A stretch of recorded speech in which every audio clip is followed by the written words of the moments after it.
Up to date and credible. This is your news bulletin from Power 102 Digital. It is Thursday, 8th August 2024. Good morning, Trinidad and Tobago. This is news to 6 a.m. on News Power Digital. Prime Minister Dr. Keith Rowley has slammed the Elections and Boundaries Commission for a plan to ask returning officers to declare their political allegiance in order to qualify for these positions in future elections. However, the EBC has stated that it obtained legal advice confirming it can ask applicants for the position of returning officers to declare whether they are not their members of the party. Police are close to completing their investigations into the deaths of 4 divers who became trapped inside a parafuel trading company pipeline over 2 years ago.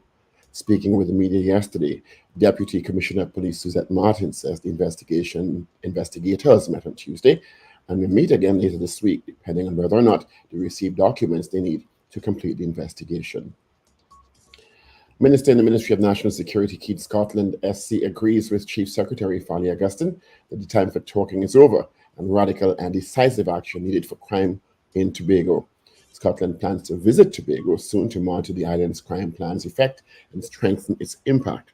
He said yesterday he had already spoken to Tobago's TTPS and Business Chamber officials on the issue. Fire Services Association President Keon Guy is warning that the Trinidad and Tobago Fire Service is on the brink of absolute and total collapse, with many stations have no suitable trucks, they lack personal protective equipment and adequate resources, which has led to dozens of officers being injured in the line of duty for the year so far. Guy told Newsday newspaper there's a wide range of issues plaguing the service, leaving it to a state of emergency.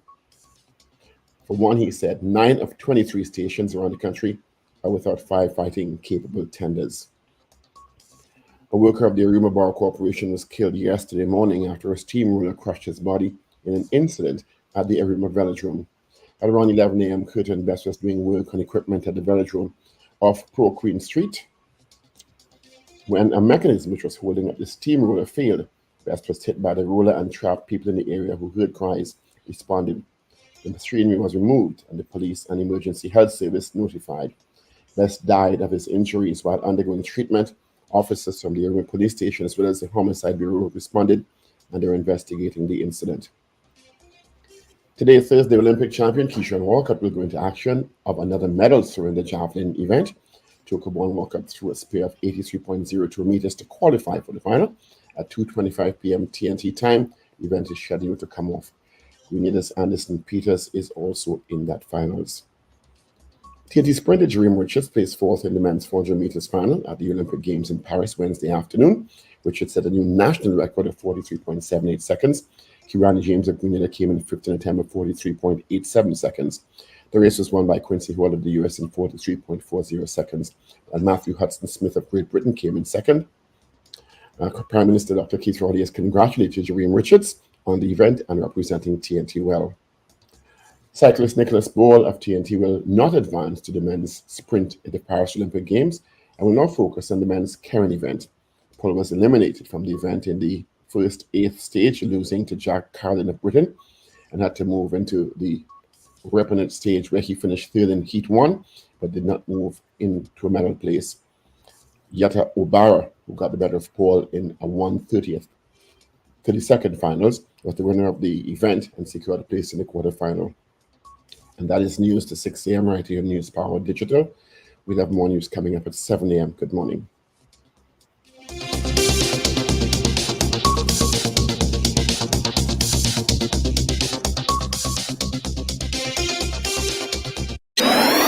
Up to date and credible. Power 102 Digital.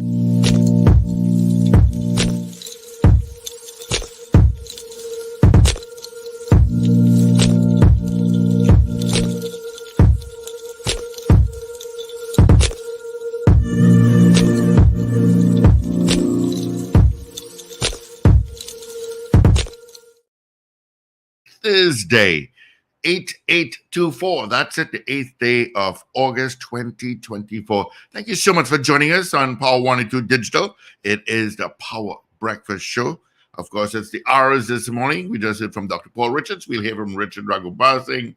We got Wayne, Shane, and Ruben in the mix. Of course, my name is Steve Khan. 24 degrees at Piarco, 26 at Crown Point in Tobago. And the Met Office is saying today is going to be mostly fair, hazy, and times breezy, with an isolated shower. There's a low to medium 30 to 40% chance of the isolated heavy afternoon shower, favoring but not limited to western and hilly areas. All right.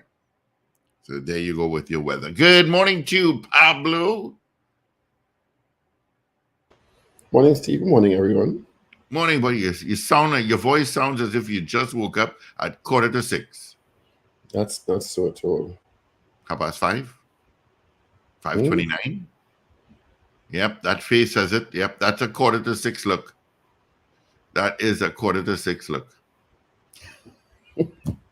You see, you know why? Because you went all over the place. You went Central Park and so on. I think you're descending from misinformation. I think you have such a propensity for misinformation. I think it's a hobby of yours now. I think you love to disseminate misinformation. Anyway, it's a good thing. Enjoy your trip abroad. Make some memories. But let's see who sent us hellos this morning. And I'm going to start with Facebook and YouTube. On YouTube, we've got Anthony Tinto, Wendy and James, Slick Money Grip. We have DJ Ray out in Delaware. We have Maria Celia, Boy Bedesi down in Debe. Ray out in West Palm Beach, Florida. And that really is, I was watching the news reports on that Ford Explorer that careened into a canal where 9 individuals died. Last I heard, one person's in serious conditions. Very sorry, that's horrific. Wayne Bennett out in Covenant, Georgia. CJ New York, Godzilla in Valencia. Carol Guevara, Brent Hackshaw, Marcia Rock out in Florida. Olivia Rose, good morning to you, Olivia, from Arima. David Wares, and he's saying, unfortunately, TNT 4x100 women's team did not make it past their heats. They placed 8th with a time of 43.99, and the Jamaican men's 4x100 also did not make it. All right, so thank you, David. Lisa Marie Mohammed, good morning. Michael Robinson out in Yokohama, Japan. Bisnath Prasad, Ian Lee out in London. No, he's not in London. He's saying from West Trinidad. Oh, morning, Ian. Hope all is well. Glad you're back in our shores. Your Orlando coordinator, Anna. Yeah, David is saying, I got that popped up. I'm looking for it to confirm that there was a serious earthquake out in Japan. Maybe Michael, could you send me some information on that? Michael Robinson, send me some info on that. Shoma Paul, Colin Jack, Trinidad Margo, Evans David, good morning to you. And of course on WhatsApp, we have Dan Raj, we have GNC Auto Security, we have Val, Captain Ron, Sankofa, and we have someone from Birmingham, UK, Vincent. Good morning to you all. All right. Yeah, I got that huge earthquake popping up, but I need to sit down and confirm. I don't know if you heard and saw anything about that, Paul. No, I was able to see, and just now I didn't see anything. Yeah, I checked the BBC and I didn't see anything. So our correspondent in Yokohama, Japan, Michael Robinson, will send me some information, I'm sure. No. Let me check Al Jazeera. Yeah. What time you said Keyshawn Walcott will be throwing this today? 2:25. 2:25. All right. So 2:25. Okay. So we wait on that. Let's wish him all the best. Let's see if we can bring home another medal to his name. I think he will. Yeah. Positive thoughts, positive aura. Let's go with that. I think he will. I think it's interesting that Dream Richards was just edged out of a bronze medal yesterday. Yeah, I have a chinny chin chin. he gave it his all. And Personal best. Yeah, and a national record. Mm-hmm. And I think he did very, very, very well. That's all we can ask of him. Set a new national record of 43.78 seconds. He ran faster than he ever ran before. Mm-hmm. Kirani James, who clocked a better time for him in the qualifying round, was behind him in 43.87 seconds, which means he ran faster than Kirani also. The race was run by Quincy Hall of the US in 43.40 seconds. These guys are running really fast this year. Yeah, Jeremy Richards has said that, and quote unquote, Jesus is the same yesterday as today and forever. I have mixed emotions about today's outcome. That was the, I'm very satisfied with my performance. I gave it my all, 110%. I couldn't have done it any other way. It's still a bit disappointing to come so close to a medal and fall short. All in all, I am so thankful for the support given.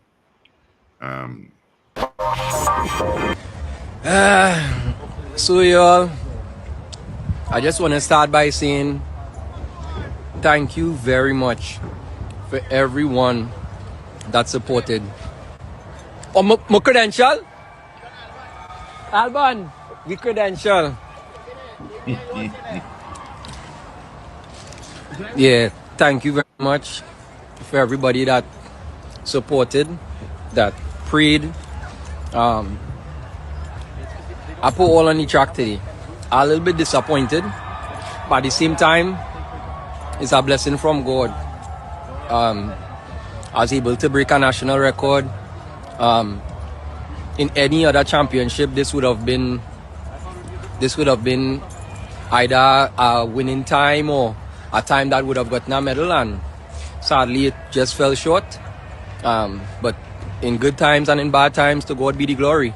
I'll give it all out on the track today, out of lane 9, and that's the best I could do. It's a good feeling, but at the same time, I just, kind of feel mixed emotions because I was so close to getting a medal. But shout out to everybody that sent a message, that wished me good luck, that prayed for me, that, was there for me. I really appreciate it, and that message, that reel that Kudel posted with everybody wishing me good luck, that made me really emotional. I ain't gonna lie to tell you. I watched it and I was like, wow, so much people actually come out to support and took the time out of the day to give a little message and, just wish me the best.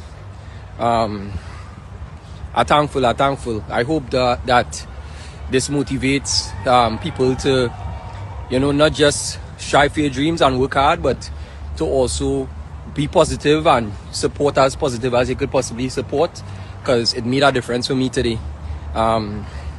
Thank you, friends, family, Trinidad and Tobago. Just know I laid it all on the track today. That's the best I had. Like, that was all. That was everything. So thank you. I'm going to do drug testing now, so. I'm going to do drug testing now. Which they do at the end of every race. It was so emotional, so there's no sense editing it. Let him. Yeah. I mean, he did very, very well, I think. Yeah. The Prime Minister posted to his Facebook page that saying, quote, there was no medal, Jareem. Yes, there's disappointment, but against the belief that on the occasion you gave your best. That's the most we can ask of each other. You represent this with your best. Thank you. Yeah. Thanks, buddy. About 6 hours ago. Yeah. Michael Robinson out in Japan says, yes, we had an earthquake in Miyazaki City. We have a tsunami watch, earthquake magnitude of 7. Oh. Yow. Okay. 7. A lot. Yeah. Ooh. 7. All right.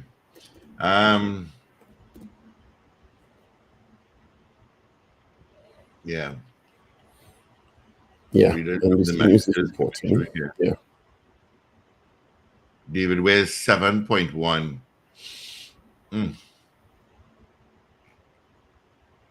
Yeah. Well, the different reports as to the intensity, but a powerful earthquake with a maximum intensity of 7 struck of Miyazaki Prefecture around 4:43 p.m. August 8th. Because they're ahead of us in terms of time. And then they're like According 12. to the Japan Meteorological Agency, the earthquake's focus was approximately 30 kilometers deep, with an estimated magnitude of 7.1. At the news conference, the GMA urged residents to take extra precaution against the danger of collapsed houses and landslides, as well as aftershocks and rains. So, Yeah. there is a tsunami warning in place. Yeah. Wow. Also, folks, just a reminder that the shutdown of the plan to shut down for the Caroni water treatment plant starts tomorrow, Friday at noon, and it's going till Sunday at noon as well. So, and it's a vast area from St. Anne, St. Augustine, pretty much east-west corridor. Yeah. All right. So that would affect me. That would affect you, Paul. I'm not seeing a Rima and so on. So How it affected me though? well, at your home where mommy is. Oh, yeah. You know. It really affected me today too much. Yeah. Up to St. Anne, Santa Cruz, Long Circular, St. James, Cucurit. Yeah. So there's more area there. Look at Kadeem that. Khan is saying that he still has the 200 meters plus the 4x400 meter relay.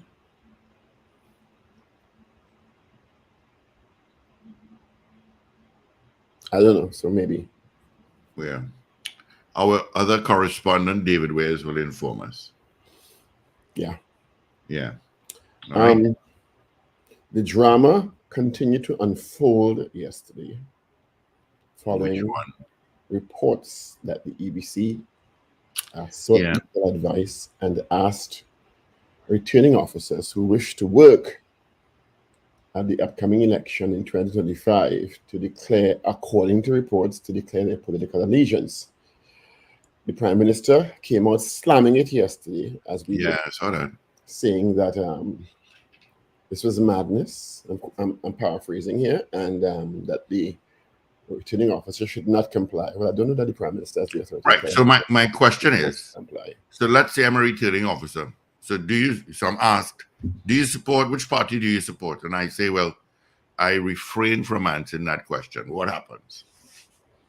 I don't know.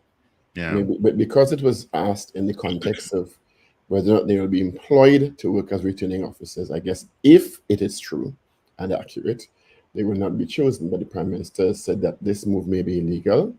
He said that the PNM was not consulted on this. I don't know that the EBC has to, well, maybe they have to consult all the political parties for this. I don't know.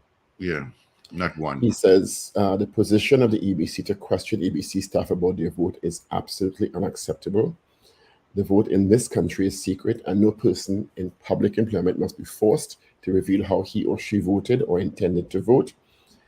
Dr. Rowley added the returning officers are not to comply with this strange and disturbing development at the EBC, and added that the PNM had not been consulted on the matter and was resolutely opposed to this unnecessary and possibly illegal action. He asked the question, where did this come from? The chairman of the EBC, who is Mark Ramkerisingh, said that the report is inaccurate and misleading, and they did not ask people to declare their allegiance, but to say, and they did not ask a person to say which party they supported, but instead whether or not they are a party member, which is equally as bad.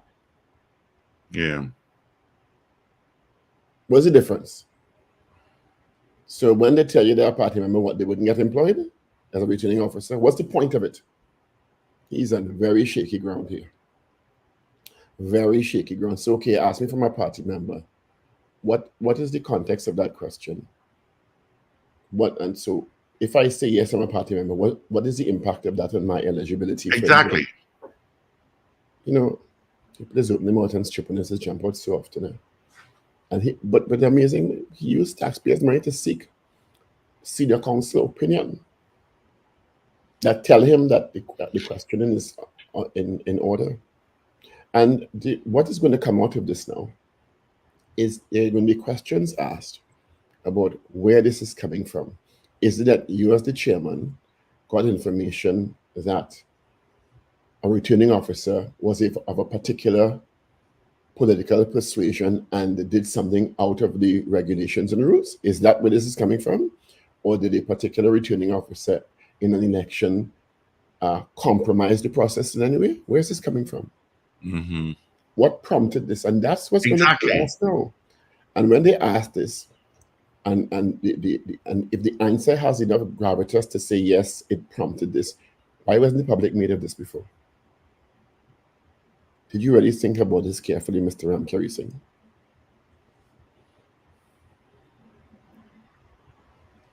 But he said that they consulted with the lawyers and lawyers could be wrong.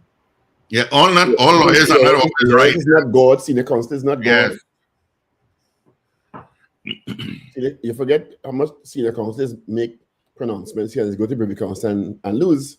Mm-hmm. Okay. Lawyers is not God. Privy Council don't mean you have the senior counsel don't mean you have the last word. And depending on which senior counsel you go to also. True. So true. It's just an unnecessary imbroglio. Yeah. This country just cannot settle down. Good morning to all countries have drama. Yeah. Good morning to Zena. The family of Curtin Best, who lost his life at around 11 a.m. while being at the Arima Velodrome. Yeah, that's terrific. A steamroller crushed his body. And the mechanism which was holding up the steamroller failed. Yeah. Was it that it was coming off a truck or something? I don't know. That's horrific. It is horrific. That's horrific. I mean, condolences to his family.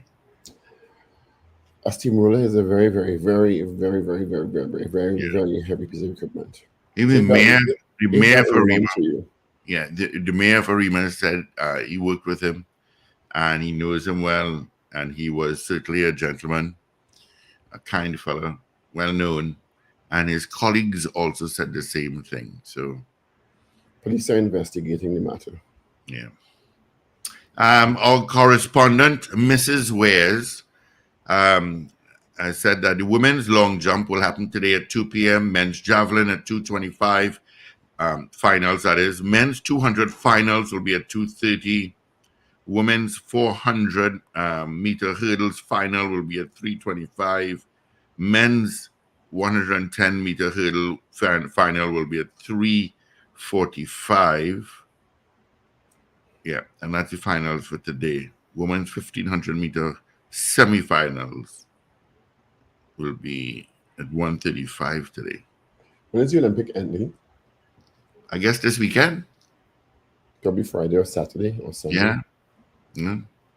And I was reading that they have Tom Cruise will be handing the torch over to the next host country. Well, that is the launch of his next Mission Impossible movie. I have no idea. I knew he's doing a movie. I heard they paid the US team organizer has paid Snoop Dogg $300 and something thousand a day. He could walk away with 11 point something million pounds at the end of this Olympic for his role in encouraging the US athletes and being the sort of mascot for the US team. You know what? He did such a great job. I haven't heard it, but and I didn't look for it. His commentary as well. And doing commentary. Doing commentary is absolutely hilarious. I haven't seen any of those. Wow, that was a great race. He should take a throwback to that win. I have to find that. He was smoking. Oh yeah, when you know him already. Yeah, he getting some good money. Sunday 11th, thank you. Sunday coming. Okay. Right. Fire Association President Keon Guy is warning that the Trinidad and Tobago Fire Service is on the brink of, in his words, absolute and total collapse. As many fire stations, see how quick that was? Morning, Richard. Good morning. Good morning, guys.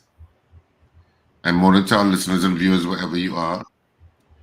He said many fire stations have no suitable trucks and a lack of personal protective. Is it me or is Paul getting some problems there? It's you. It's never me, Richard. It's always you. Is he not frozen? No.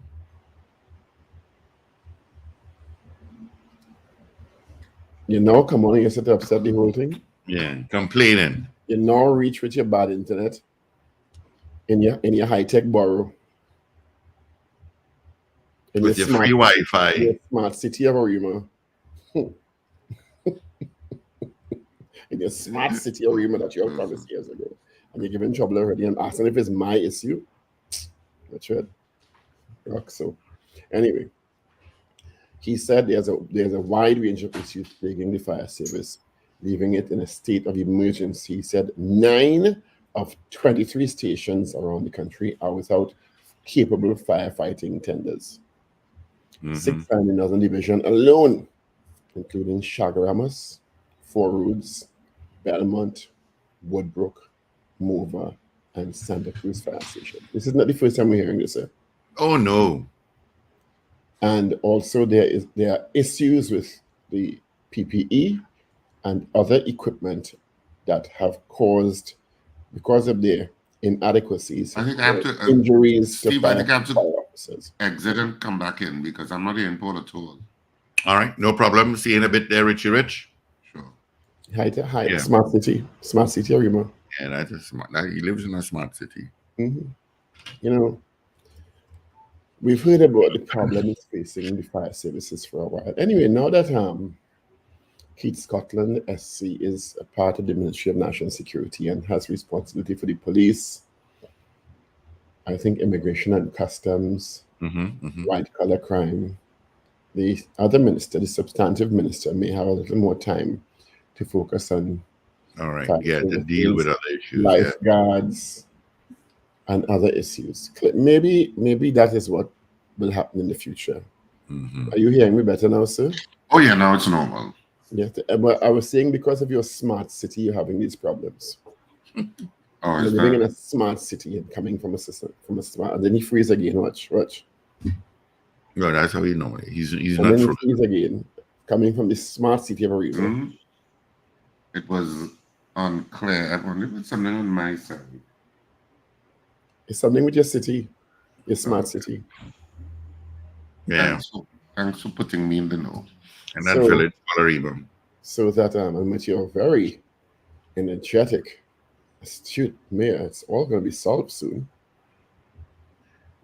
You actually heard from him yesterday. So going back at you here, I would like your opinion on this Ragoobarsingh senior council. Putting it into the universe.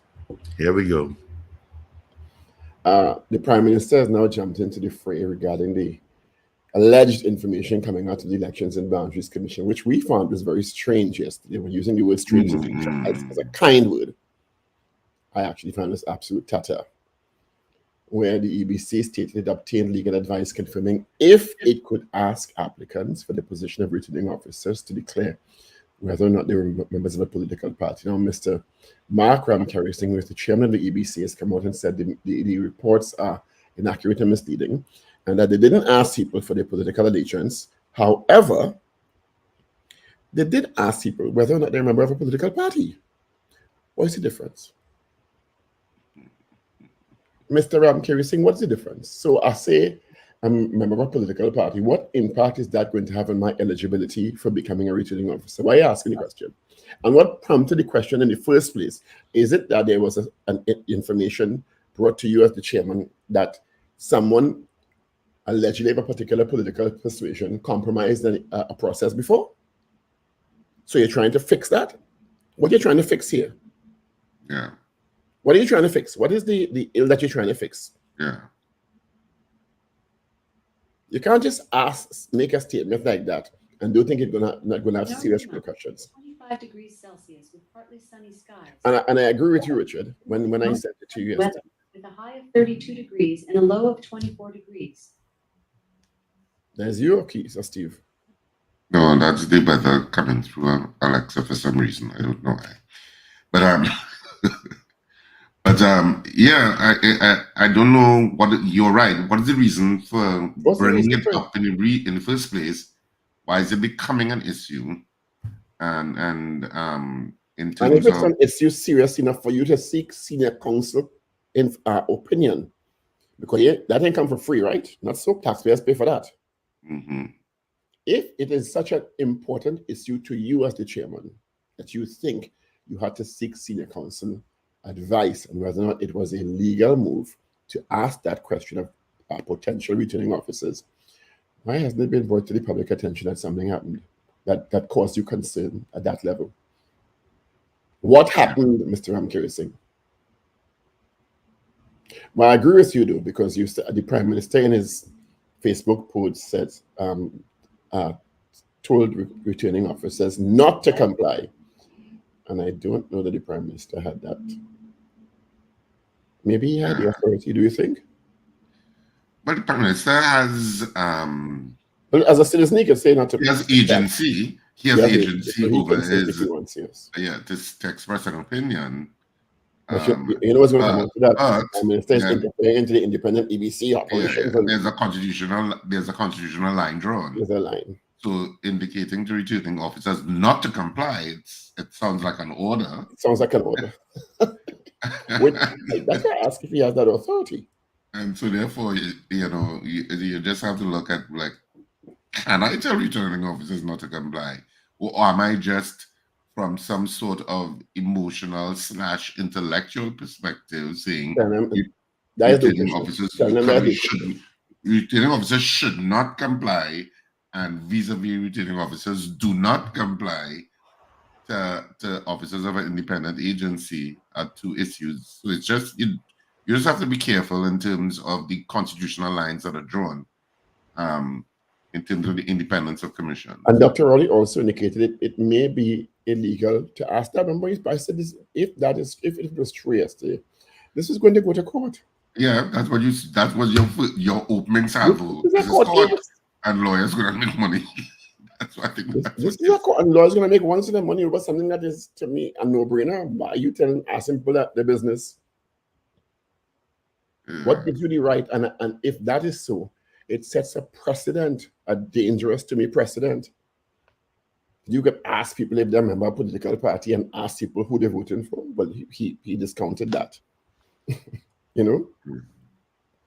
But I mean, but as we said, if you make this move, which is very unusual, you need to tell the public now why you went down this road. Yep. What prompted this? You can't just do that and think we say, okay, no problem. Because it wasn't casual. You're the chairman of the EBC, so you could do that if you want. No. It wasn't a casual statement because you sought senior counsel advice. And pay for it.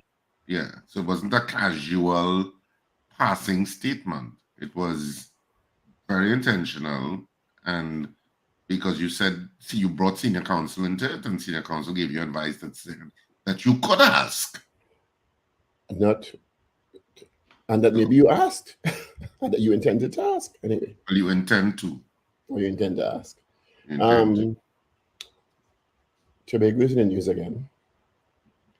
The Minister in the Ministry of National Security, Keith Scotland, agreeing with Chief Secretary Fali Augustine that the time for talk in Tobago is over, and it's time for radical and decisive action on crime in Tobago.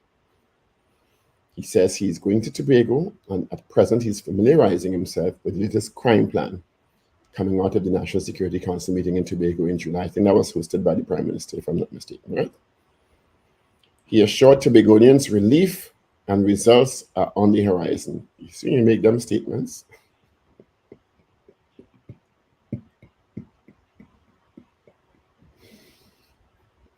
He's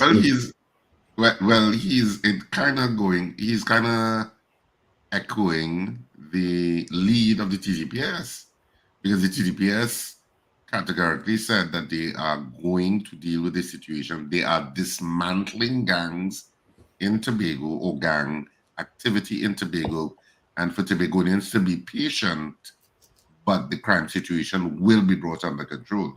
That basically is the TPS talking. That's the same TTPS that said the same thing about Trinidad months ago. Well, they did in a version, but you know, maybe you believe them a little Tobago bit is more. smaller, so it may be more successful. Tobago is smaller, Okay. and you know. But maybe the Tobago approach may yield enough information and strategy that it may be applicable to Trinidad if it works in Tobago. Yeah. He said he intends to reach out to Fadi Augustine and Minority Leader Calvin Morris in the coming days. He reassured Tobago, quote, everything, every grain of gray matter that I have, that I can bring to this issue will be brought.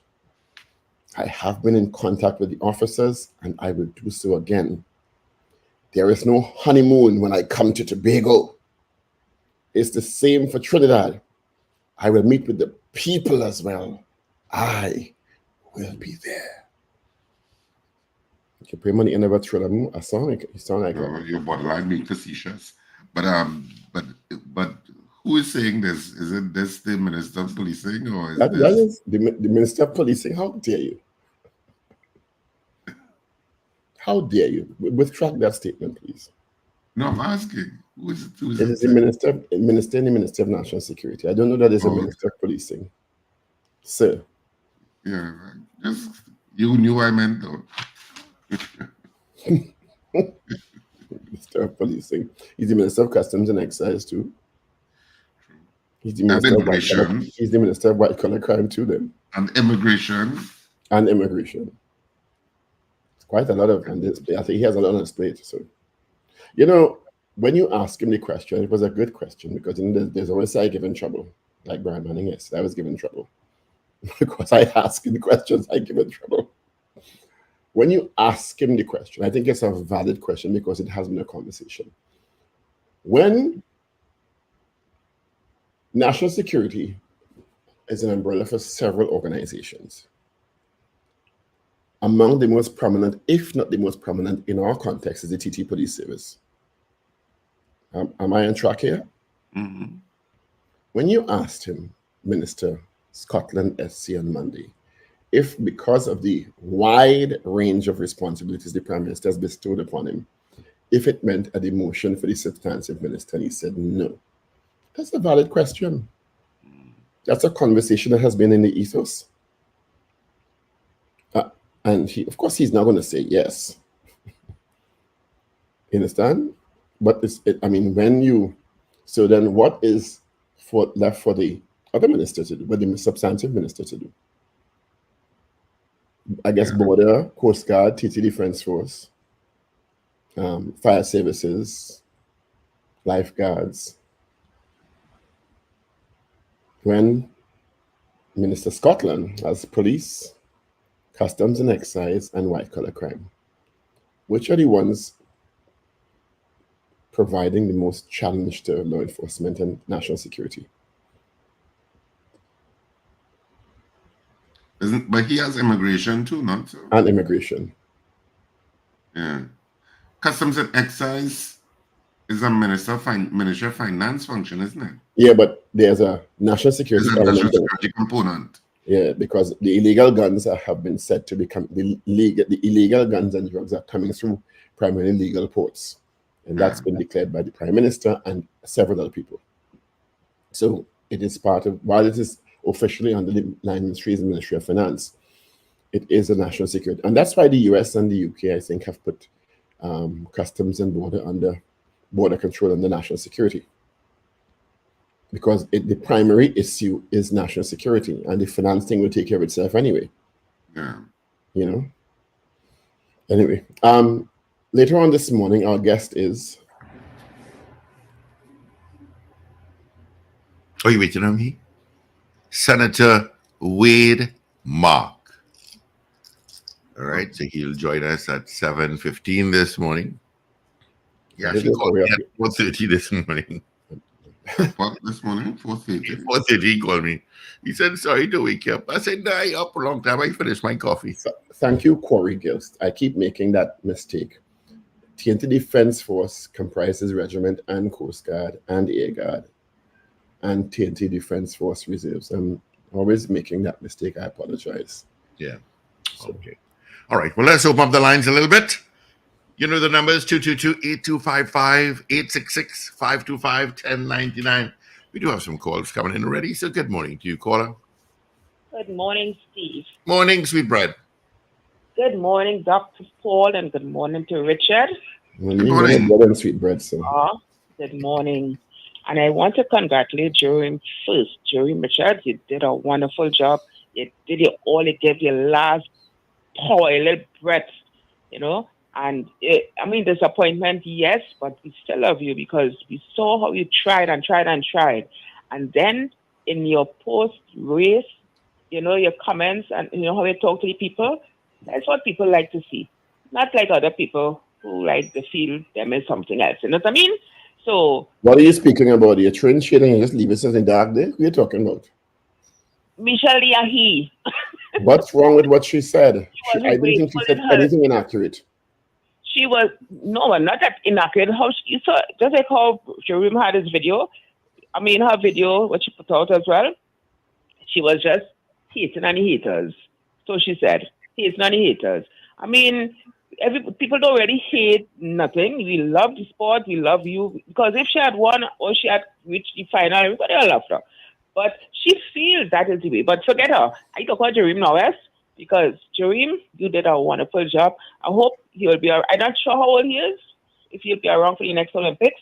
But there are other races to come up just after the Olympics. So you'll be able to run again and still make some money.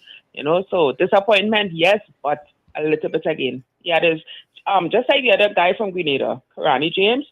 I thought he was going to get a medal, and just like that, this American come out from nowhere.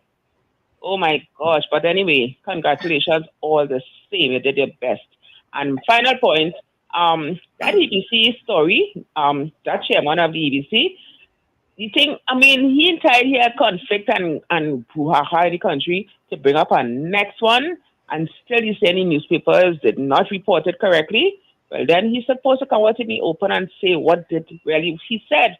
Because if that is what we read it and that is how we interpret it, he had to come and tell us. What is the difference between asking who you're voting for, potentially voting for, and if you're not your party member? What really? That is it. It doesn't make sense. You want to do damage control, but it's already damaged and it looks bad. It looks Why am I in the business? And then who? Then you can't work? I can't work because if I support if I tell you I don't support any political party, I cannot be a returning officer now then. Anyway, that has something in it for him to come up with us, yes, because I can't believe they sat down and think and say, hey, they pay our Queen's Council some money. You see this word, not Queen's Council, sorry, Senior Council. You see this Senior Council thing all of a sudden? We don't know who is who, and how come we don't know who that person is? To know if really is a Senior Council and the amount of money getting from taxpayers. Right now, the Senior Council was equal and say, hey, don't call my name. Not call my name. Yeah, well, the article yesterday didn't reference the name of the Senior Council. It just mentioned that he consulted one. But I'm sure we're going to try and get Mark Ramkari Singh on this show. Let us find out. He's willing to speak with us. So have a wonderful day. All right. My hair's with Mark, right? Okay. Thank you. Listening. All righty. Bye. Bye. Good morning. Good morning, caller. Good morning. Of all persons with Mr. Wade Mark, I have to listen to this morning. Why not? I hope he wouldn't be carrying on like Gary Griffith. Have a good day. Very easy, no? Boy. Good morning. Good morning, guys. Morning. Good morning. Unlike everybody else, I want to take this opportunity to really congratulate both Nicholas Paul and Jerome Richards on giving their all and representing the country well. Specifically to Jerome, I mean, there was a post where he said he was apologizing to Trinidad. He has nothing to apologize for. He is a world indoor 400-meter champion. He has that under his belt already, and he has nothing to be shameful for. He ran from lane 9, which is one of the most difficult, if not the most difficult lane to run a 400 because you're running blind. And I just want to share something quickly. Barcelona, Ian Morris fought. Rio, Marsha fought in our world record race. And this race yesterday was literally about the 4th or the 5th fastest 400 meters ever. So congrats to our first sub 44 second 400 meter runner. Thanks, guys. All right. Have a good one. Good morning, caller. So, y'all, I just want to start by saying Caller. thank you very much for everyone that supported. Oh, my credential?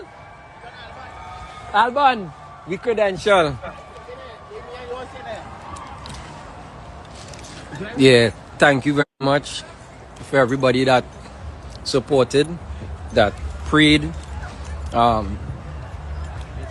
put all on the track today. I'm a little bit disappointed, but at the same time, it's a blessing from God. I was able to break a national record. In any other championship, this would have been either a winning time or a time that would have gotten a medal, and sadly it just fell short.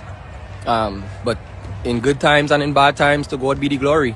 I'll give it all out on the track today, out of lane 9, and that's the best I could do. It's a good feeling, but at the same time, I just, kind of feel mixed emotions because I was so close to getting a medal. But good morning, caller. Good morning, gentlemen. Morning. Mi amor. Listen, I feel just like Jerry myself. I feel sad. The boy he beat them bad. Look out, look the distance. The man who passed you on the line is a wicked man. What? A man come right on the line and pass the man, you wicked.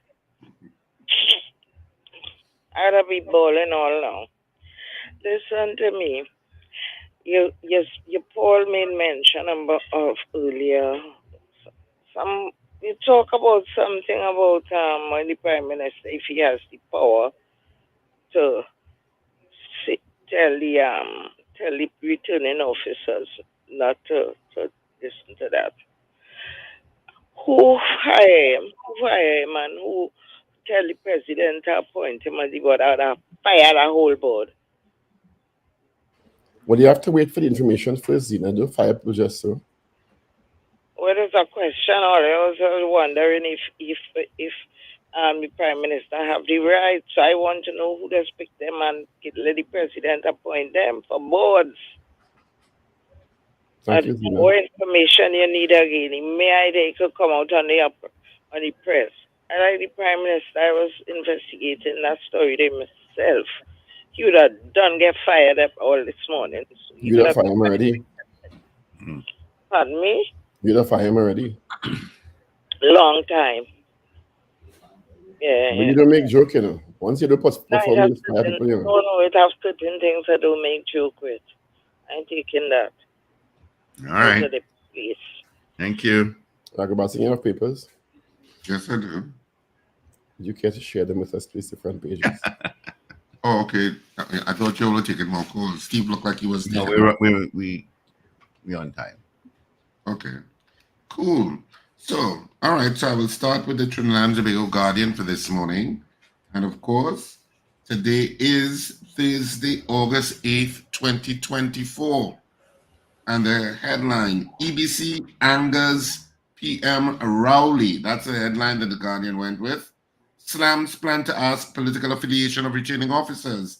Commission says it got legal advice on right to demand info. So that's the main headline. Subheadlines: Scotland heads to Tobago for crime talks. A Rima Corporation worker crushed to death. That was sad news when that came across yesterday. And so condolences to the family of Aldwin Curtin. And Jareem agonizingly close. That's the picture. United States, Quincy Hall beats Great Britain's Matthew Hudson Smith and Zambia's Muzala Samukonga in the 400-meter Olympic Games. So that's the main picture. And on the back page of the Trinidad and Tobago Guardian, so close. Richards just misses bronze in national record run in Paris. So that's the main story on the back page of the Guardian. And the main picture is that of Trinidad and Tobago's Nicholas Paul competes during the men's sprint event at the Summer Olympics in Paris, France. Daily Express for today. I did my best is the headline that the Express went with. Jareem breaks national record at Paris Olympics, but no medal in the bag. Returning officers to declare party membership, licks for EBC is a sub-headline, and worker crushed to death in Arima. All of that is on the front page of the Express. And on the back page, Arima Borough Crop work, well, Express since yesterday is doing news also going to the back page. Arima Borough Crop worker killed in steamroller accident, crushed to death. And there is an inset photo of the Arima Mayor Baliram Mirage. Police recovered 2 of 3 vehicles stolen near port. That's the back page of the Express. And the Newsday for today, front page, again, everybody went with, the Guardian had it on the front page, but I was in the front page story. They had the picture on. But in the Newsday, Jareem breaks TT 400-meter record, but edged out of Olympic bronze. It was so close. That's the headline that the Newsday went with. And there is a picture of Jareem crossing the line on the 400 meters. SpongeBob loses murder appeal. And that's a sub-headline. An inevitable property tax deadline looms. And on the back page of the Newsday, Kishon chases 3rd Olympic medal, but Paul ousted in men's sprint. Rain spoils first day of windy South Africa first test. And that, which was watched by Wendell, Stephen, and 15 other people, I guess, according to Wendell. No, 11 people were the Oval. According to Wendell was giving a commentary of the lack of people in the stand. And so that's it for our 3 dailies this morning. Wonderful. Let's get the results of our morning poll from yesterday, where we asked you, should EBC returning officers be forced to declare their political allegiance before working at polling stations? The results are in. It's a tie at 50-50. All right? Okay. Let's get into this morning's poll. So our poll this morning, should the EBC chairman explain what prompted questions about potential returning officers' political choices? That's our poll this morning. Should the EBC chairman explain what prompted questions about potential returning officers' political choices? Mm-hmm. The apology should be on the other side of this. But anyway, that's our poll this morning. What your English teacher?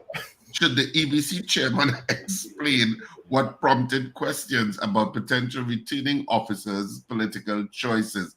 That's our poll this morning. All right, so 222-8255, toll-free North Americans, 866-525-1099 on WhatsApp. Yes or no, 318-1021. Should the EBC chairman explain what prompted questions about returning officers' political choices? There you go. That's our poll this morning. What's your opinion? Yeah. Yes or no? The EBC chairman explain. Yes or no? Good morning. Hello, good morning. Yes, excuse me, Mr. Paul. I have a question. That guy that is be on in the Mr. Wade Mark, now, that is the Wade Mark that's coming on this morning, the one that is in Parliament? No, the other one.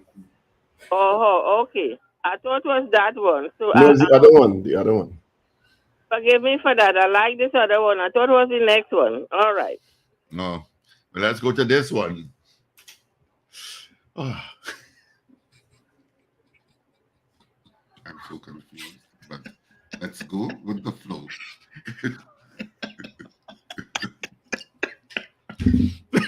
Okay, let's go. Guys, that's a good laugh. Hanif Daniel says yes. David Who Ware. won in the American Congress? David Ware says yes. CJ New York, yes. Richard P. Knight, yes. Beauty Culture, yes. DL, yes. The other one is calling me. Go ahead, Richard. You give results. Go ahead. Should the EBC chairman explain what prompted questions about potential returning officers' political choices? That's our poll this morning. When he said give the results, he wants me to go to the comment section. I'm not so sure why he stopped. But maybe he didn't start here yet. Okay. So I'll start with Hanif Daniel. Hanif Daniel says yes. CJ from New York says good morning, Zena and Mrs. R. David Ware says yes. Well, I got David here. David Ware's already. CJ from New York said yes. Richard P. Knight says yes. Beauty Culture said yes. DL says yes. I'm now starting to record. Lester Cragwell says good morning, guys. Yes. Julia S. Batiste says good morning, guys. Yes. And Beauty Culture saying something. Paul. What is Beauty Culture saying? Paul, and she's laughing. Gregory Bauer says yes. Ish out in Malik, absolutely. Ian Lee in West Trinidad says yes. Pearl Corday says yes. Mrs. R says yes. On WhatsApp, Captain Ron says yes. Val, yes. Mr. Seawing, yes. Good morning, Oliver Manwaring. Manwaring.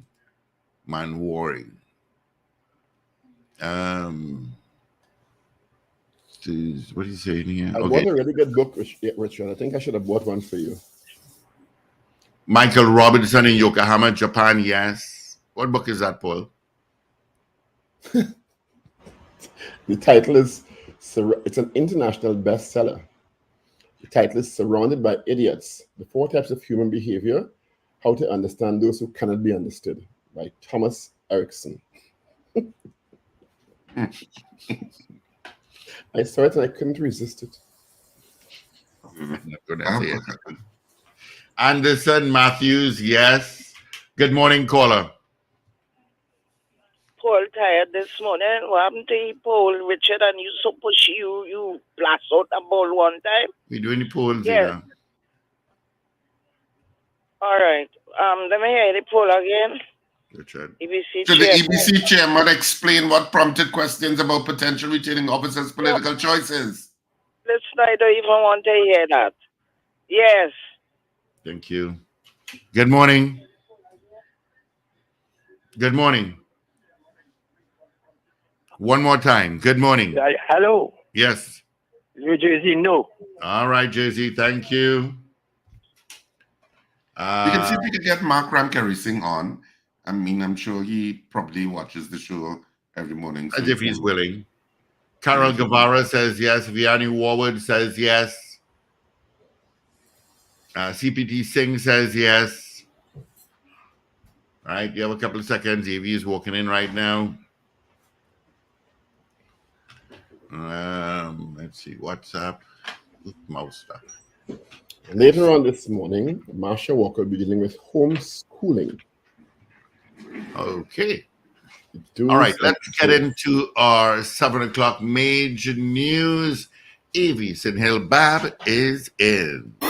This is your news bulletin from Power 102 Digital. The EBC responds to criticism and concern regarding its plan to ask returning officers to declare their political allegiance to qualify for future positions. Police are close to completing their investigation into the deaths of 4 divers in the Paria tragedy. Olympic javelin champion Keyshawn Walker goes into action later today in another final. And the Prime Minister, Dr. Keith Rowley, congratulates and thanks Jereme Richards for its efforts and for representing TNT well in Paris. Details in a moment.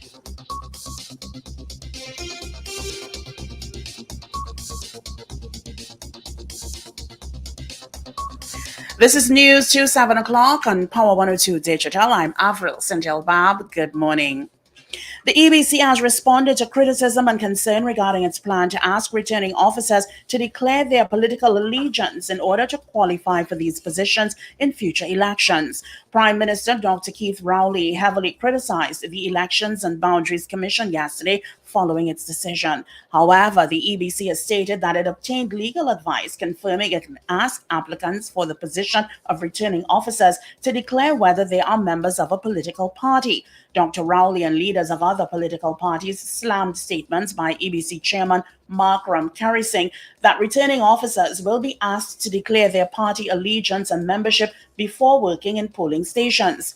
Ragoobarsingh made the comments on Tuesday at a training session on general election coverage for reporters hosted by the TNT Publishers and Broadcasters Association, Media Institute of the Caribbean and British Council.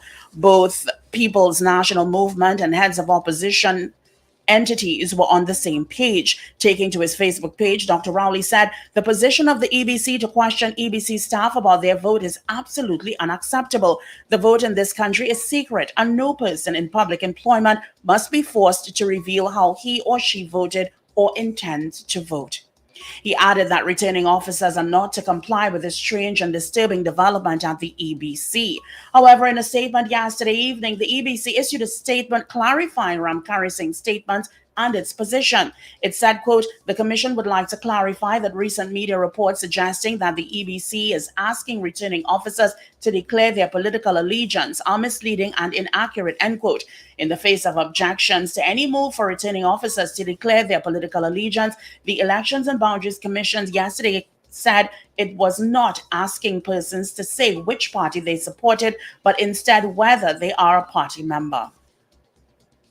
Police are close to completing their investigation into the deaths of 4 divers who became trapped inside a Paria Fuel Trading Company pipeline over 2 years ago. Speaking with the media yesterday, Deputy Commissioner of Police Suzette Martin said the investigators met on Tuesday and may meet again later this week, depending on whether they receive the documents they need to complete the investigation.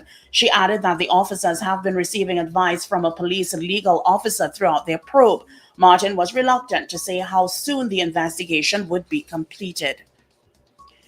Minister in the Ministry of National Security Keith Scotland says he agrees with the Chief Secretary Farley Augustine that the time for talk is over and radical and decisive action on crime in Tobago must now take place. Scotland plans to visit Tobago soon to monitor the island's crime plan's effect and strengthen its impact. He said yesterday that he had already spoken to Tobago TTPS and business chamber officials on the issue. Although he is familiarizing himself with the latest crime plan coming out of the National Security Council meeting in Tobago in July, he assures Tobagonians relief and results are on the horizon, not only in Tobago but nationally. Fire Service Association President Keon Guy is warning that the TT Fire Service is on the brink of absolute and total collapse, as many stations have no suitable trucks and a lack of personal protective equipment and adequate resources has led to dozens of officers being injured in the line of duty for the year. Guy said there is a wide range of issues plaguing the service, leaving it in a state of emergency. He said 9 of the 23 stations around the country are without firefighting capable tenders. 6 are in the Northern Division, which includes the Chagaramas, Four Roads, Belmont, Woodbrook, Mova, and Santa Cruz fire stations. While there is a truck at the Santa Cruz station, he said it is unable to respond to fires and added the Princestown, Mayaro, and Roxborough fire stations are also among those without tenders. Guy said the time has come for the Minister of National Security, Fitzgerald Hines, to take the proverbial bull by the horns and address these issues. There are 666 laboratory-confirmed cases of dengue fever and 5 laboratory-confirmed deaths. This information was provided in the latest update from the Ministry of Health and its epidemiological update on dengue cases within the country. In its update on Wednesday, the Health Ministry reminded the population that dengue fever might be spread by the bite of an infected Aedes aegypti mosquito. Symptoms appear within 5 to 6 days of being bitten and last for 1 to 2 weeks. Symptoms include fever, headaches, pain behind the eyes, muscle and joint pain, skin rash, nausea or vomiting, and diarrhea. A worker in the Arima Borough Corporation was killed yesterday morning after a steamroller crushed his body in an incident at the Arima Velodrome. Around 11 a.m., Curtin Bass was doing work on equipment at the velodrome off Pro Queen Street when the mechanism which was holding up the steamroller failed. Bass was hit by the roller and trapped. People in the area who heard his cries of pain responded. The machinery was removed and the police and emergency health service were notified. However, Bass died of his injuries while undergoing treatment. You are listening to news on Power 102 Digital till 7 o'clock. Trinidad and Tobago sprinter Jareem Richards placed fourth in the men's 400-meter finals in the Olympic Games in Paris on Wednesday afternoon. Richards set a new national record of 43.78 seconds. Kirani James of Grenada came in fifth in a Shout time out to everybody. 87. The race was won by Quincy Hall of the United States in 43.40 seconds, while Matthew Hudson Smith of Great Britain came in second in 43.44, and Muzala Samukonga of Zambia third in 43.74. Prime Minister Dr. Keith Rowley posted on his Facebook page saying, quote, "There was no medal, Jareem. Yes, there's disappointment, but against the belief that on the occasion you gave of your best. That's the most we can ask of each other. You represented us with your best. Thank you." End quote. Following the race, Jareem reflected on his performance. So, y'all, I just want to start by saying thank you very much for everyone that supported. Thank you very much for everybody that supported, that prayed. I put all on the track today. I'm a little bit disappointed, but at the same time, it's a blessing from God. I was able to break a national record. In any other championship, this would have been either a winning time or a time that would have gotten a medal, and sadly, it just fell short. He thanked everyone for their support. I'll give it all out on the track today, out of lane 9, and that's the best I could do. It's a good feeling, but at the same time, I just, kind of feel mixed emotions because I was so close to getting a medal. But shout out to everybody that sent a message, that wished me good luck, that prayed for me, that, was there for me. I really appreciate it, and that message, that reel that Kudel posted with everybody wishing me good luck, that made me really emotional. I ain't gonna lie to tell you. I watched it and I was like, wow, so much people actually come out to support and took the time out of the day to give a little message and, just wish me the best. Straight into weather news now for the period today till midnight. Trinidad and Tobago, mostly fair, variably hazy and at times breezy with the isolated shower. There's a low to medium chance of the isolated heavier afternoon shower, favoring but not limited to western and hilly areas of Trinidad. Nighttime will be fair but variably hazy. Gusty winds and street or flash flooding can occur in or near showers. Sahara dust concentrations will vary in the atmosphere. Persons sensitive to this phenomenon should take the necessary precautions. Look out for a forecast, a maximum temperature of 33 degrees Celsius at Piarco International Airport and 32 degrees Celsius at Crown Point in Tobago. Currently, it's 25 degrees Celsius at Piarco and 28 at Crown Point. Recapping your headlines at 7 o'clock, the EBC responds to criticism and concern regarding its plan to ask returning officers to declare their political allegiance to qualify for future positions. Police are close to completing their investigation into the deaths of 4 divers in the Paria tragedy.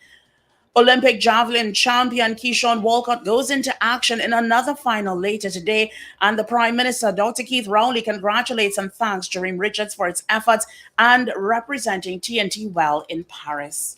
I'm Avril Sintel-Bob. That was news to 7 o'clock on Power 102 Digital. Look out for more news in detail at 12 noon today and an update at 8 o'clock this morning. For more details, log on to power102fm.com.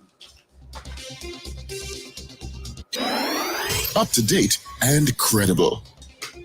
Power 102 Digital. All right, so we're back. Thank you, Avi, for our major news. You can join us again. Come at 8 o'clock this morning for our news brief. All right. Quickly, traffic-wise, just some volume in the usual spots. That's where you'll get it. Hoover to Chaguanas, leaving south to Claxton Bay. A bit of traffic there. All right. All right, Paul, take it away. What? Hector, you have to apologize for giving your opinion, Hector. We welcome opinions here. We may differ on opinion, but we welcome you. Hector is suggesting the poll is always tainted. You should ask your question, then give your opinions. Just saying, well, Hector, the reason we give our opinions before sometimes is to prompt whether or not people agree with us. I do not think the audience are just blind sheep. They can agree or disagree with our opinions as anyone else in a democratic state. So sometimes if you give your opinion, we discussed the issue before to give people context because they may not always be aware of what the particular issue is. And it's quite open to persons, and our audience is quite astute, very intelligent, and widely varied in their experiences and qualifications to agree with us or disagree with us, which they do quite fervently on the chat and during the course of the poll. But thank you for your opinion. It's always welcome.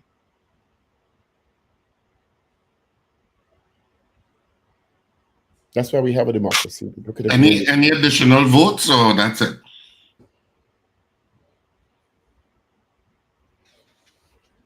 I don't think so. I don't know who Steve called, but I guess you could go. Yeah. Well, just wait for Steve to confirm whether there are any additional votes. And Finbar, I can change my mind. As so can you. What are you talking about now? What confusion I missed? Yes, it was so easy to write there. Will you care to give us the result of the poll, please? The poll question this morning is: should the EBC chairman, Mr. Mark Ragoobarsingh, explain what prompted questions about potential returning officers' political choices, whether or not it's to be members in a party, or whether or not you believe it is to who party they belong to, or who they're going to vote for, whatever is the truth. Yeah. Well, because I didn't get any additional votes from Steve, from what happened in the last hour, we had 25 people voting on the poll. And of the 25, 24 of you said yes, and one person said no.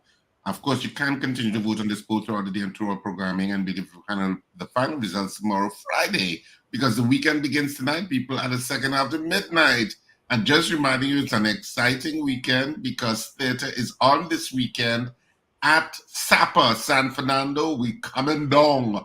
And of course, we are launching our latest production in San Fernando, which we do sometimes. We hit San Fernando first. So San Fernando, you are getting it first at SAPA. Lotto Madness comes to SAPA this weekend. We are launching our latest production there. Saturday at 8:30 p.m. and Sunday at 6:30 p.m. 2 shows only. Of course, tickets are $250 general and $300 reserved. And of course, you can get tickets at K Squared Fashions, C3 Center, Gulf City, and at Brentwood Mall in Chaguanas, as well as Sven's of Marabella at the Marabella Roundabout. You can get tickets there. You can ask for Sally. And of course, at the SAPA box office, which opened yesterday and which opens today again from 12 noon to 6 p.m. daily. So you can also get tickets there as well as online. You can check RSR Productions Theater for more information. Right. Okay. So our guest should be online now. Yeah. So we gave the results, Steve. I didn't go for any additional votes if there were any. Let's see. We just had one no, one yes. One no, one yes. That's it. Okay. Or just to get up to 27 then. But All right. we'd have 2 no's and a barrage of yeses. Yeah. Of course, we're going to see And if we 2 can get yeses Chairman. again. We'll see if we can get Chairman Mark and Kerry Singh to join us on the Power Breakfast Show at some point. Just Well, as I That said, is your fourth hint for the morning. Okay. that's your fourth hint, but it's up to him. We could do this, send out an invite. That is If your he fourth will, he will. hint for the morning. Okay. I'm sure he watches the All right. show, so I'm sure he loves. Is our guest online, Paul? Yes, I just refuse to bring him in. I will tell him that when he comes on. You all know if I don't be miserable and be agent provocateur, it'll be a boring show, right? So I sacrifice myself to make it an exciting show. And prefer. Opinions that are not always welcome. And yes, human beings can change their mind and position from time to time. That's what evolution is about. You may start up with one position at one point, and then Wendell or Richard or Steve or a member of the audience may say something and completely change my mind on a particular topic. That's what change of mind and evolution is about. You all realize that, right? Okay? Okay. Whew. I just have to let flow go because I don't know. That's obviously you entangling with the comment section. You and Wendell usually have entanglements with the comment section. So I'll keep out of that. Okay. So we're waiting on Senator Wade Mark to join us. He's joined. He has? Well, I'm not seeing him on from where I am. Maybe you should tell him to. Sometimes people hit the link, Steve, but they don't say join. No, I did. I went through the whole thing with him. Process. So You're not seeing him, Paul? yes, Steve, I'm seeing him and ignoring him.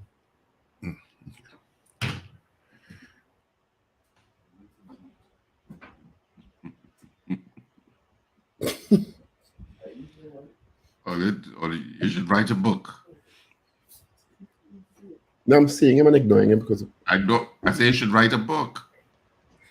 How to be snarky and let the world know. me snarky? Never.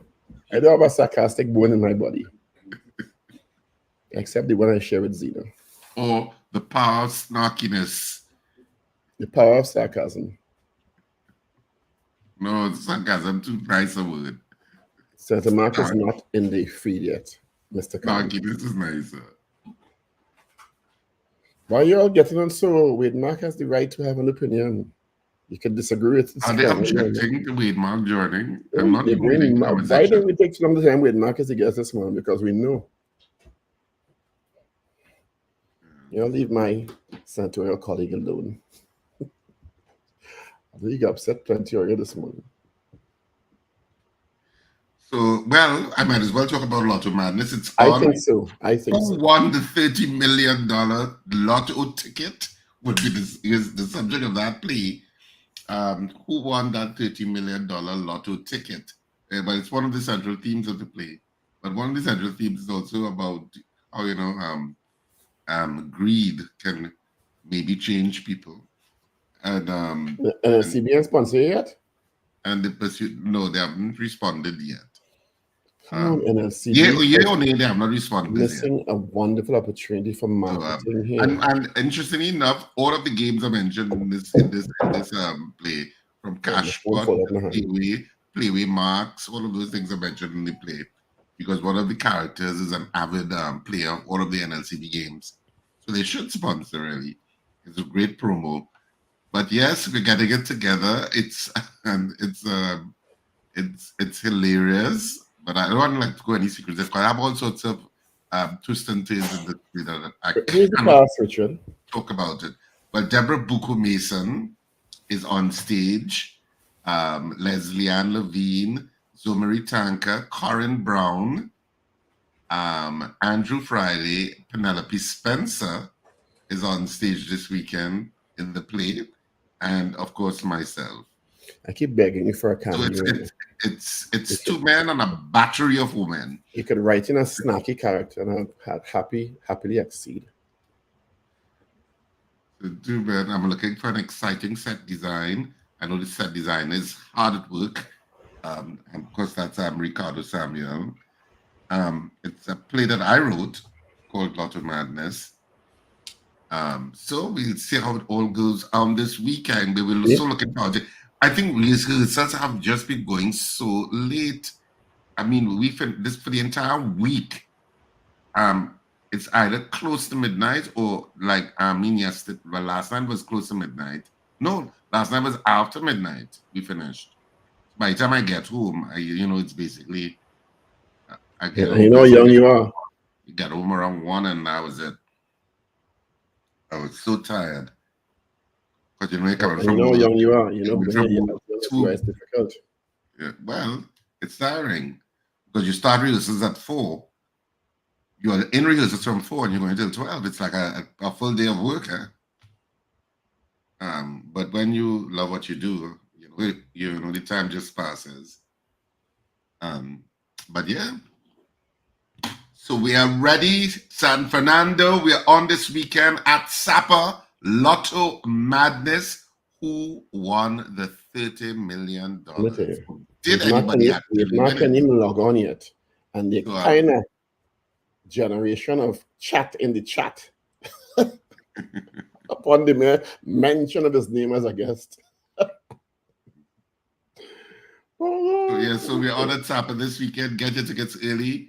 Of course, it's Saturday at 8:30 and Sunday at 6:30 at the Southern Academy of the Performing Arts.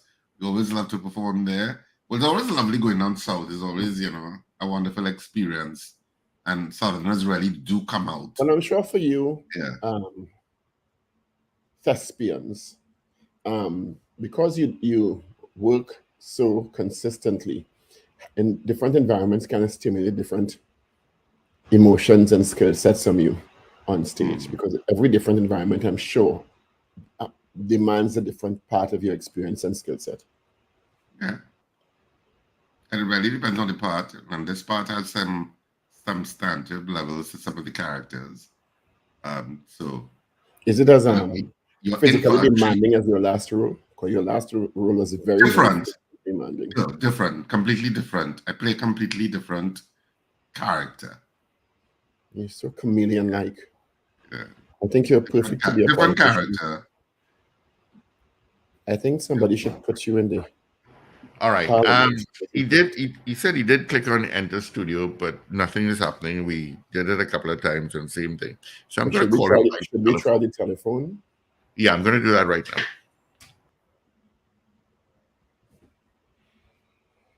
So we are going to join with Mark on the telephone now, on the Power Breakfast Show.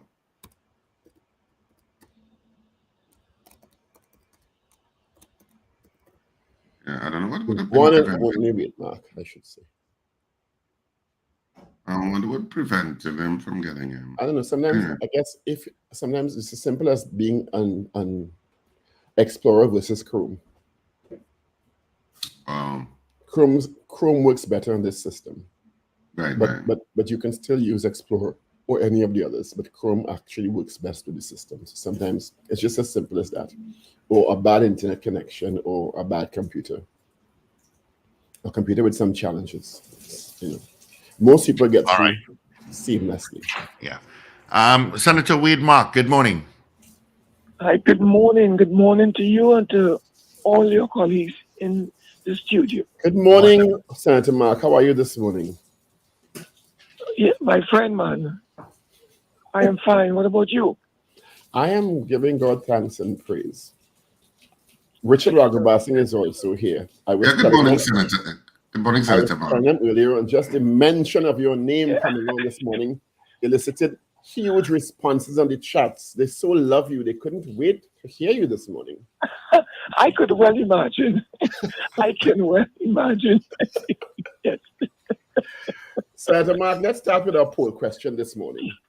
Should the EBC chairman explain what prompted questions about potential returning officers' political choices, whether it be membership, whether it be if you're a member of a political party, as he sought to clarify, whether it be who you're voting for, depending on who you believe.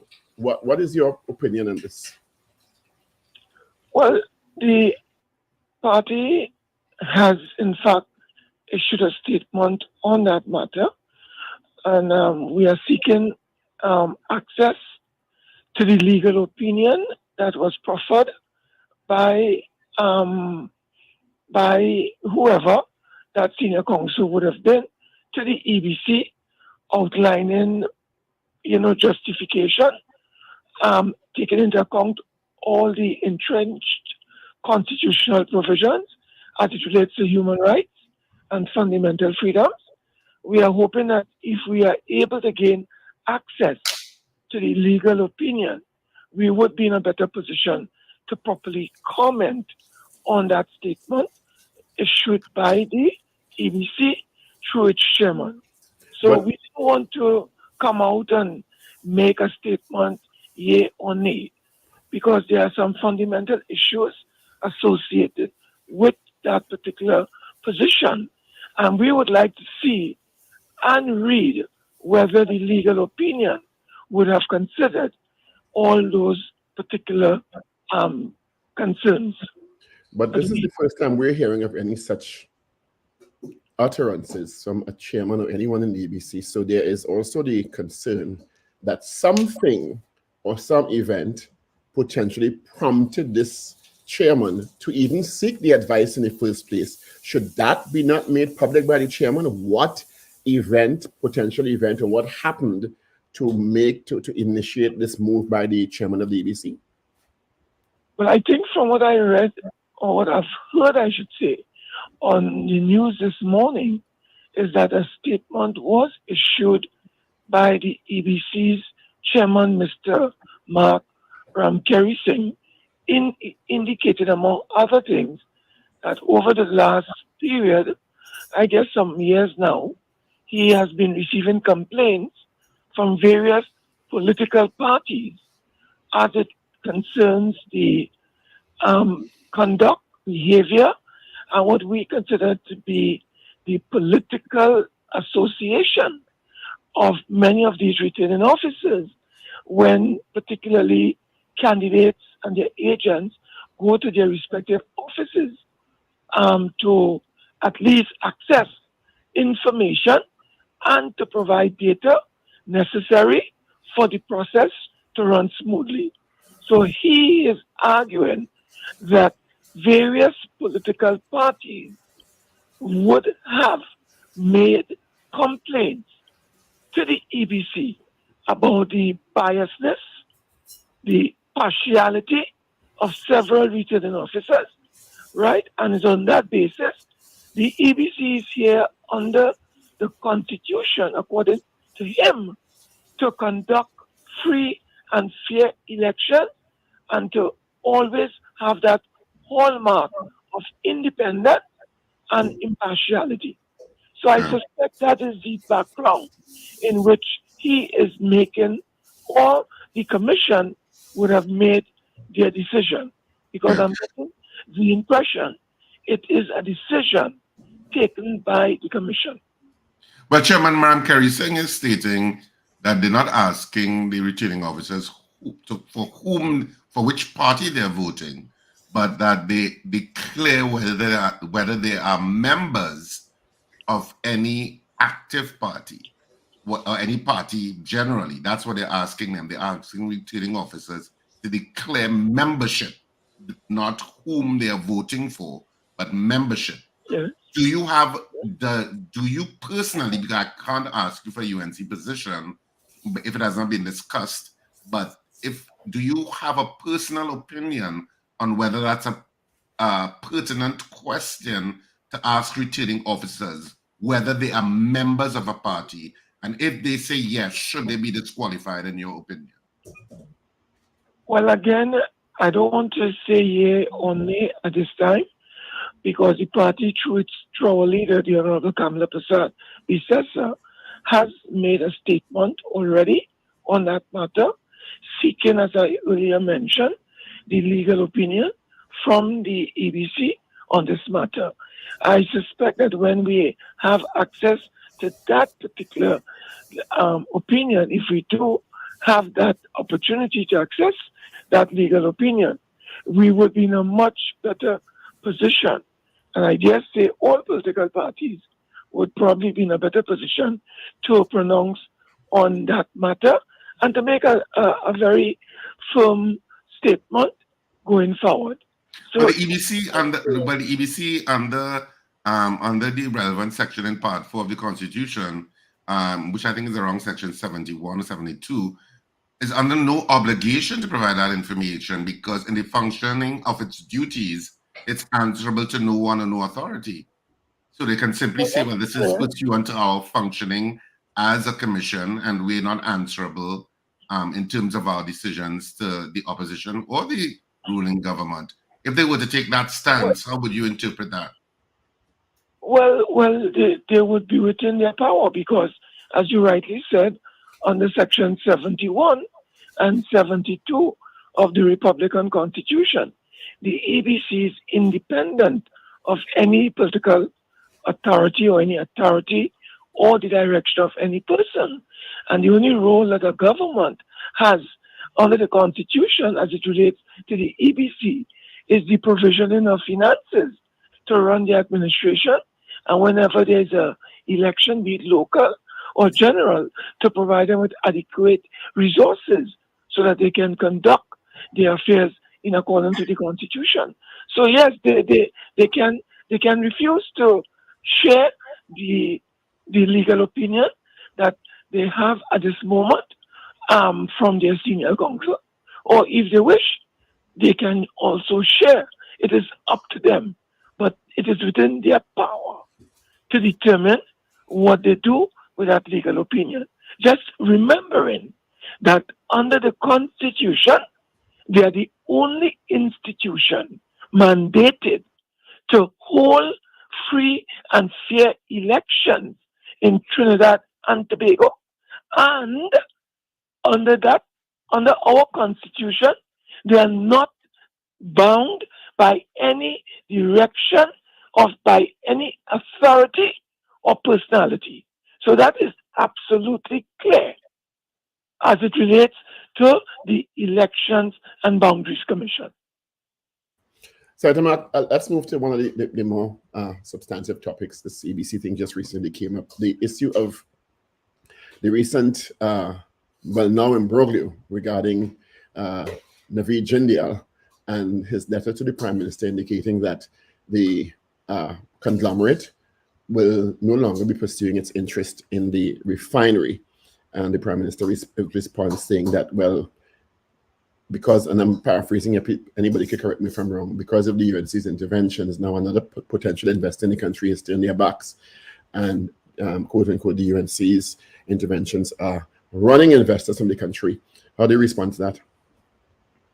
Well, as you know, Paul, I think that Mr. Jindal may have been confusing the opposition in the Republic of TNT, that is the official opposition party, which is United National Congress, with the opposition in Venezuela. Because when he would have written that statement, and that letter, I should say,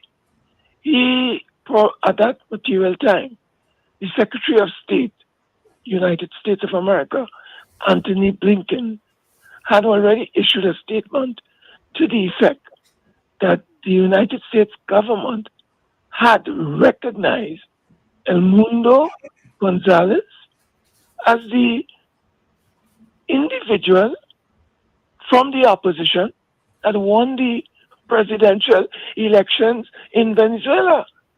So obviously, if that is the position of the United States government towards the opposition in Venezuela, it was probably sending a message to Mr. Jindal that the United States government is about to probably reimpose sanctions on Venezuela. And if it does reimpose sanctions, what implications and or impact those sanctions would have on his investments in Venezuela. And when you link those investments to his bid for the Point-a-Pierre refinery, you understand the implications for Mr. Jindal. As you are aware, the literature, and I have the literature before me, is telling the world and Trinidad and Tobago that Mr. Jindal has entered into a contract with the Venezuelan authorities through PDVSA to explore for crude oil and to actually export crude oil from the Orinoco belt, right? So here it is, this gentleman has a contract with the PDVSA on behalf of the Venezuelan government to export crude oil from the Orinoco belt to wherever he wishes, because that contract is his with the blessings of PDVSA. And I suspect with him seeking at that time to acquire our flagship enterprise called Petrotrin, Guaraguara refinery, he needed a source of oil supply. And it appears that the supply would have been coming from Venezuela. So when Blinken announced that the United States government has recognized the opposition leader as the winner in the recently held presidential elections, I suspect Mr. Jindal is no fool, because he's a multi-billionaire. He has several enterprises, and his enterprises seem to be located in several countries throughout the globe.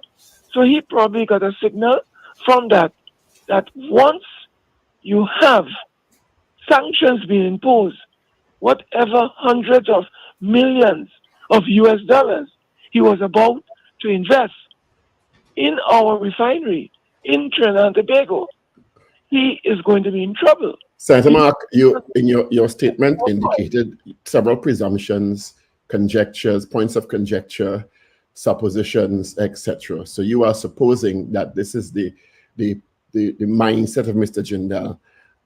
Do you have any evidence to support your theory?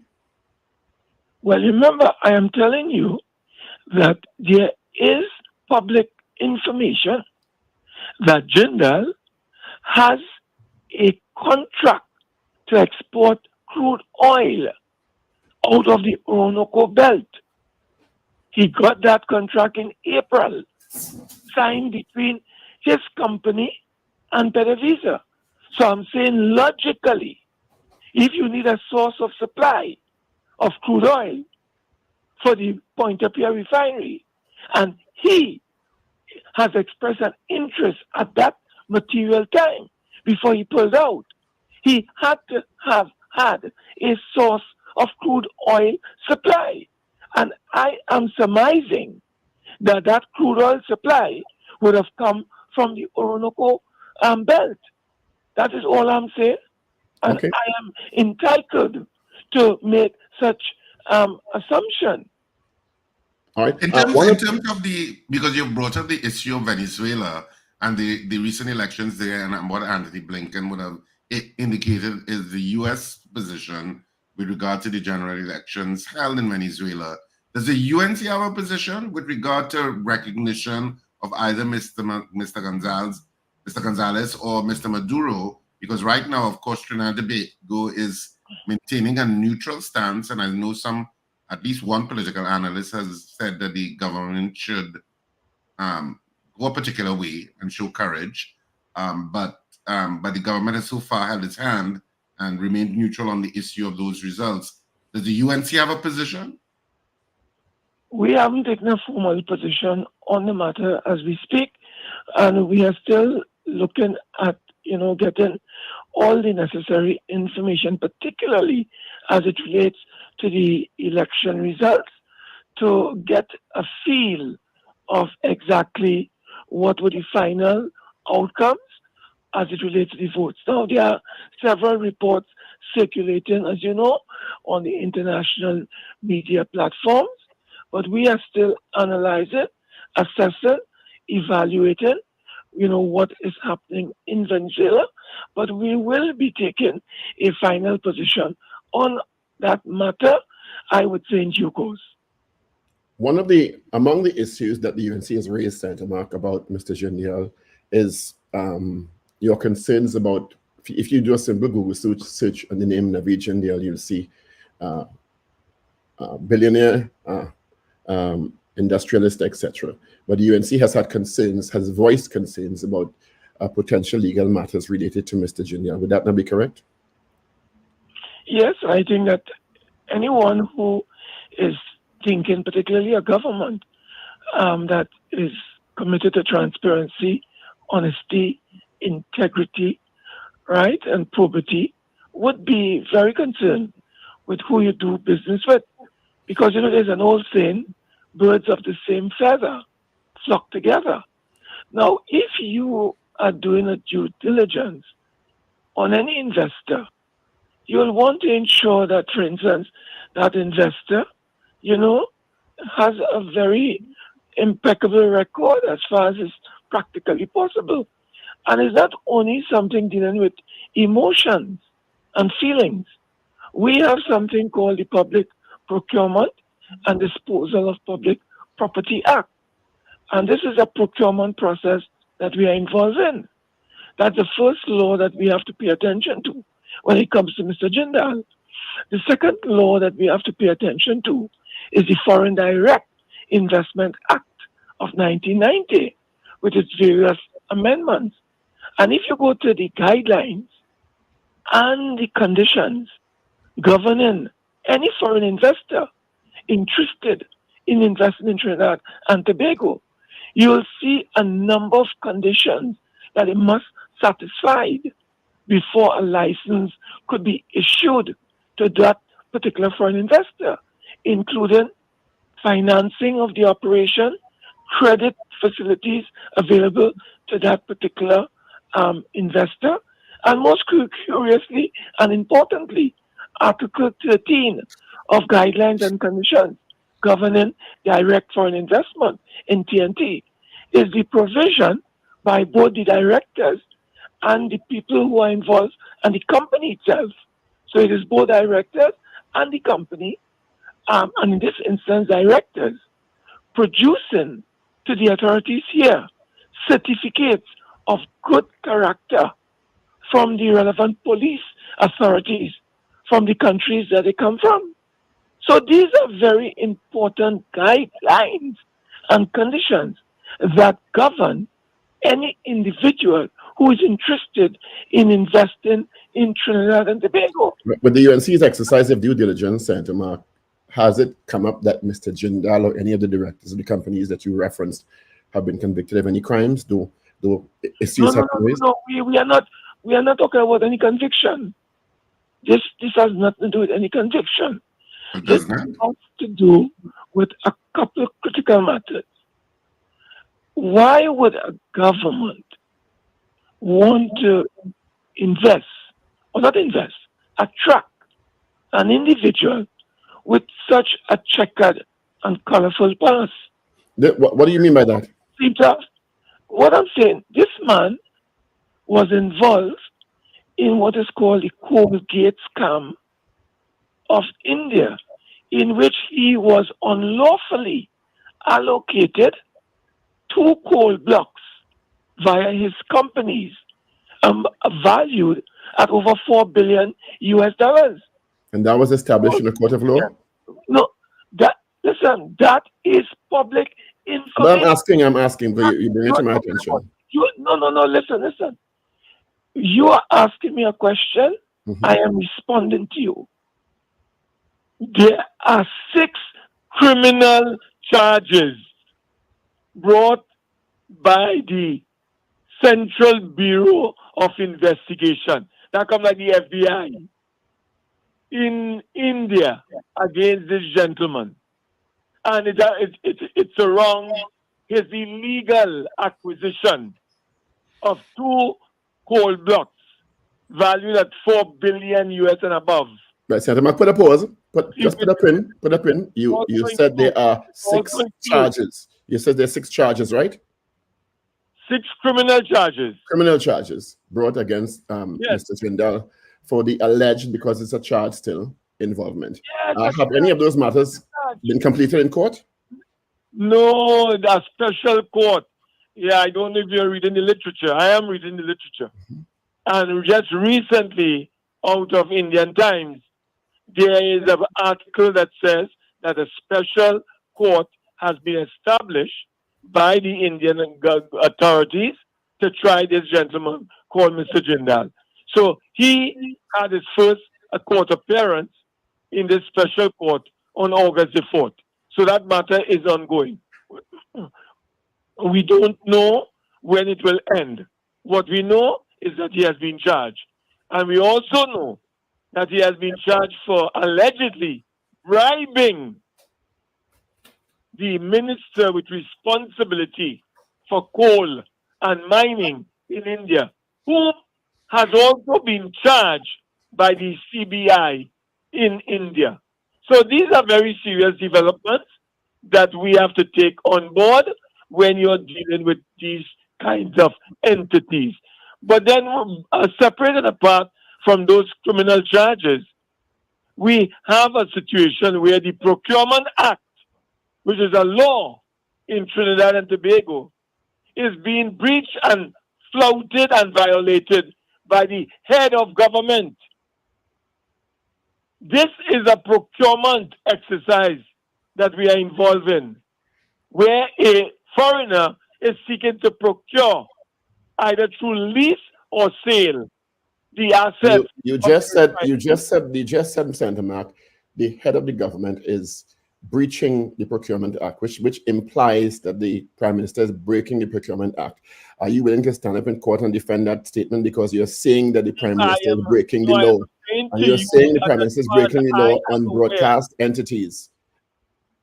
I am saying, according to my understanding of the procurement law of Trinidad and Tobago, you have an entity that has been established. Right, but you are well aware, because you're a very experienced politician, that you cannot say that the Prime Minister is breaking the law and we leave it like that. All right, and you know that.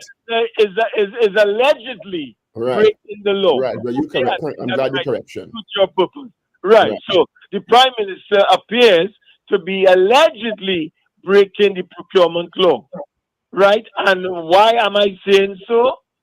He is using the cabinet to establish what is called a team to evaluate bids.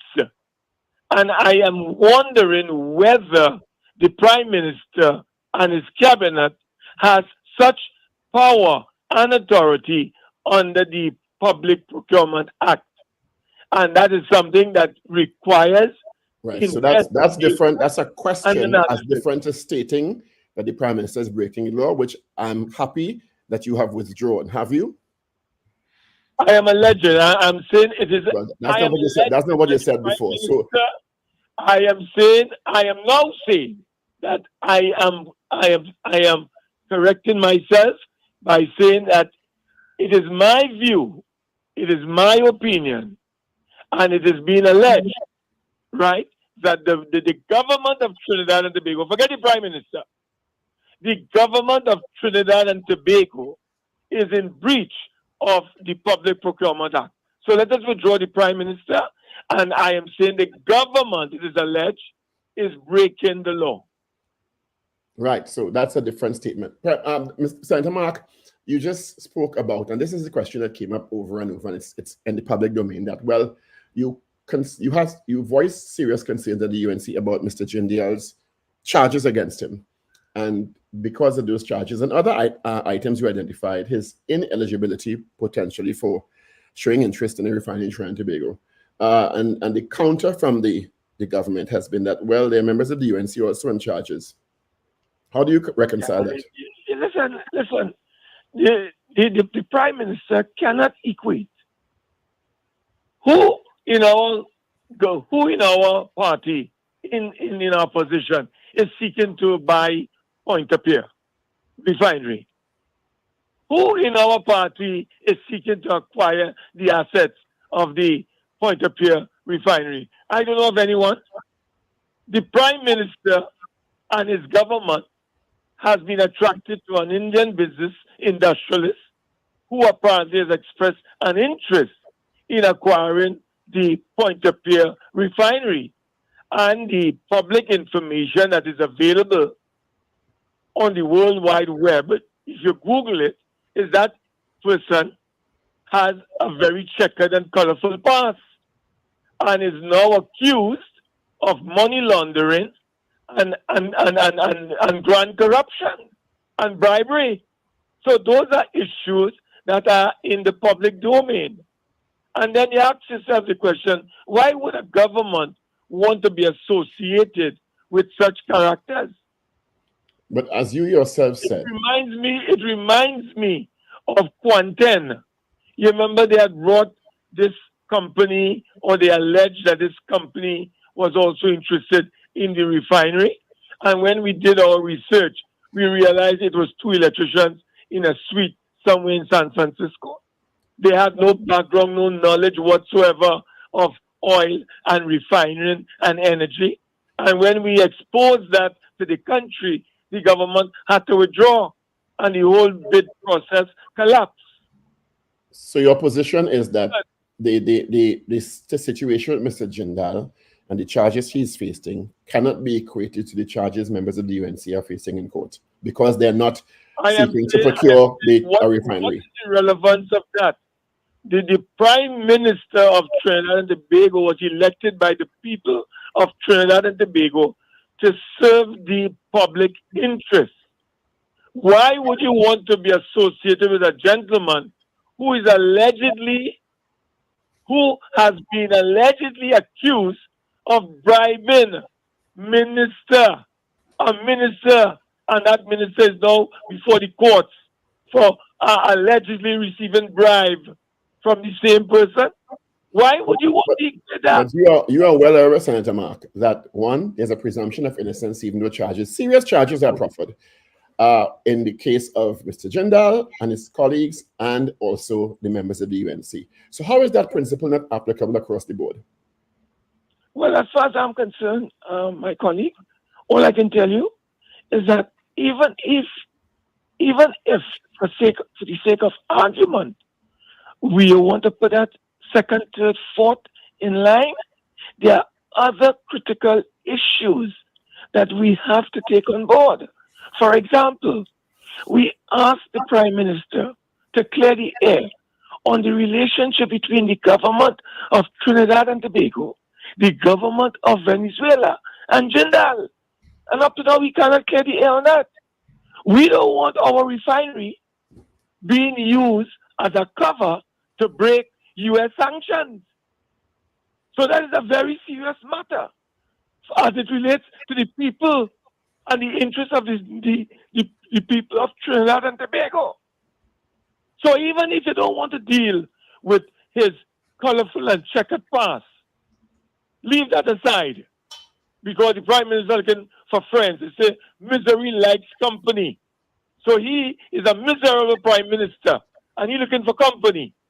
So he's talking about somebody else who wants this charge and that charge. Leave all that. Let us deal with the national interest. Venezuela is under U.S. sanctions. But the government, by its action, has never indicated that they were prepared or even suggested that they were willing to break those sanctions. They went and they got their OPAC license. So why would you suggest that would even be in their thinking? No, it is. We are the government in waiting. We are the alternative government. You don't expect the government to tell you the truth. This government lies. You know that. They talk on truth. So you cannot believe anything that this government tells you. When this government tells you to jump, you have to run. Well, that's your perspective. Because the government is not a purveyor of the truth. Now, for example, let me just give you an example. We looked at the Haryana Cooperative, which is the company that said they were going to offer us cooking oil and basmati rice. And we said, well, where this thing came from? Where this cooperative suddenly came from to offer Trinidad and Tobago basmati rice and cooking oil. And then we discovered that Jindal is from the Haryana state.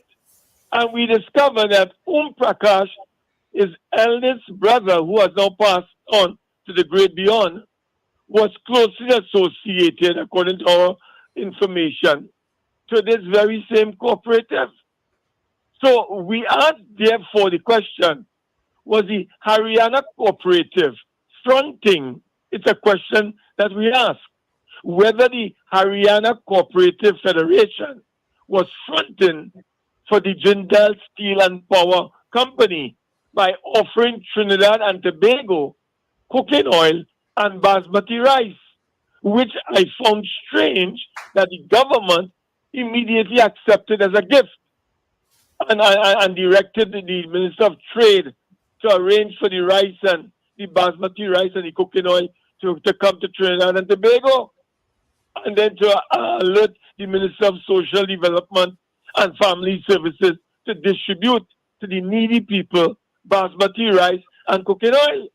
So we ask the question, why is this particular cooperative fronting for this particular company headed by Mr. Jindal? Because when we looked at Bolivia, where he was in 2006, 2007, and he left in 2014, he did almost a similar thing across there. That is Mr. Jindal. He offered the people of Bolivia medical camps, medical clinics.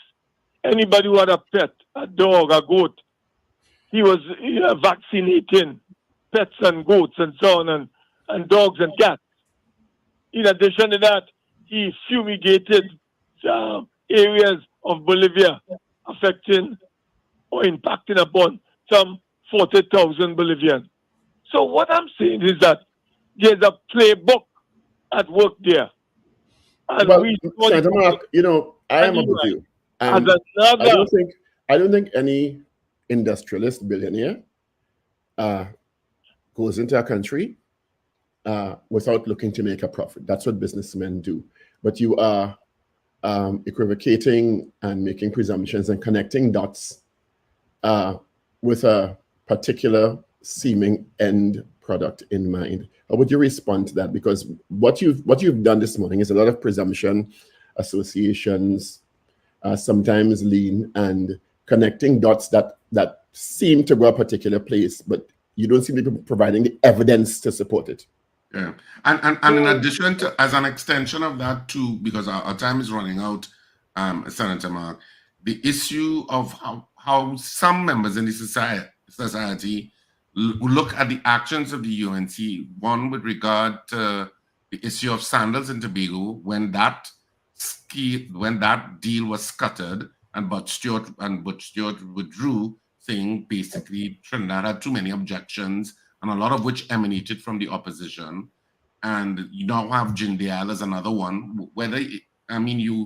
You laid out whatever objections you all had, but there is a lens through which some citizens look at the UNC as being obstructionist, as in the state and the actions of the government not wanting it to succeed, even though it may be for the benefit of citizens. How would you respond to that, in addition to what Paul said? You're referring to PNM lens, okay? Well, I think basically that those are PNM lenses you're talking about, or lens. Now, as far as we are concerned, I think it has been made very clear by professionals, by economists, and by thinkers. No hard-nosed businessman in the most oppressive or repressive of environments, if he realizes, as you just indicated, that based on his investment, he can make a healthy return on his investment via profits, would not allow any opposition party to dissuade him from investing in Trinidad and Tobago or in any other country. So that is a lot of hogwash coming from Jindal and from the Prime Minister. It has nothing to do with the opposition. It has everything to do with Jindal believing that very shortly, I am alleging and I am assuming very shortly, based on the utterances, spewing from the lips of the United States officials, they are going to reimpose sanctions on that country called Venezuela. And that will endanger not only our deals with Venezuela through cross-border gas and oil arrangements, but it will also endanger the gentleman who was about to make a bid for the Pointe-à-Pied refinery. So the hard-nosed decision that any businessman would take is that, do I invest 800 million US, or according to the Prime Minister, 700 million US dollars in revitalizing, refurbishing, restarting a refinery when the possibility exists that I may not be able to get the crude out of Venezuela to get that refinery going. So in other words, the cost is going to be too heavy for me. So he would end up losing money. So an economic decision may have informed the thinking of the gentleman. And well, the economic decision basically. Well, he's a businessman, so decisions will be focused on economic outcomes. Senator Mark, thank you for being with us. Yeah, thanks a lot for speaking with us this morning. Thanks a million. Thanks a million. Thank you. So Senator Wade Mark, leader of opposition business in the Senate. You'll have a great day coming up next. Marsha Walker will be talking about school homeschooling. And you'll have a great day. Be safe. All right, so this is where we wrap up the Power Breakfast Show this morning in terms of the 6 to 8 hours. Of course, reminding you the theaters on this weekend. Lotto Madness at Sapa. Of course, tickets available at K Squared Fashion, C3 Center, Gulf City, and Brentwood Mall, Chagonas, as well as Friends of Marabella by the Roundabout and the Sapa box office from 12 noon to 6 p.m. daily. Looking forward to being in South this weekend. Have a fantastic Thursday. The weekend has begun. Well, it begins at the second after midnight tonight. And you know we enjoy weekends on this Power Breakfast Show. Have a great day. All right, let's get into our 8 o'clock news briefing. This is your news bulletin from Power 102 Digital. Time for 8 a.m. update. I'm Avril Sintel Bob. Good morning. The EBC has responded to criticism and concerns regarding its plan to ask returning officers to declare their political allegiance in order to qualify for these positions in future elections. Prime Minister Dr. Keith Rowley heavily criticized the Elections and Boundaries Commission yesterday following his decision.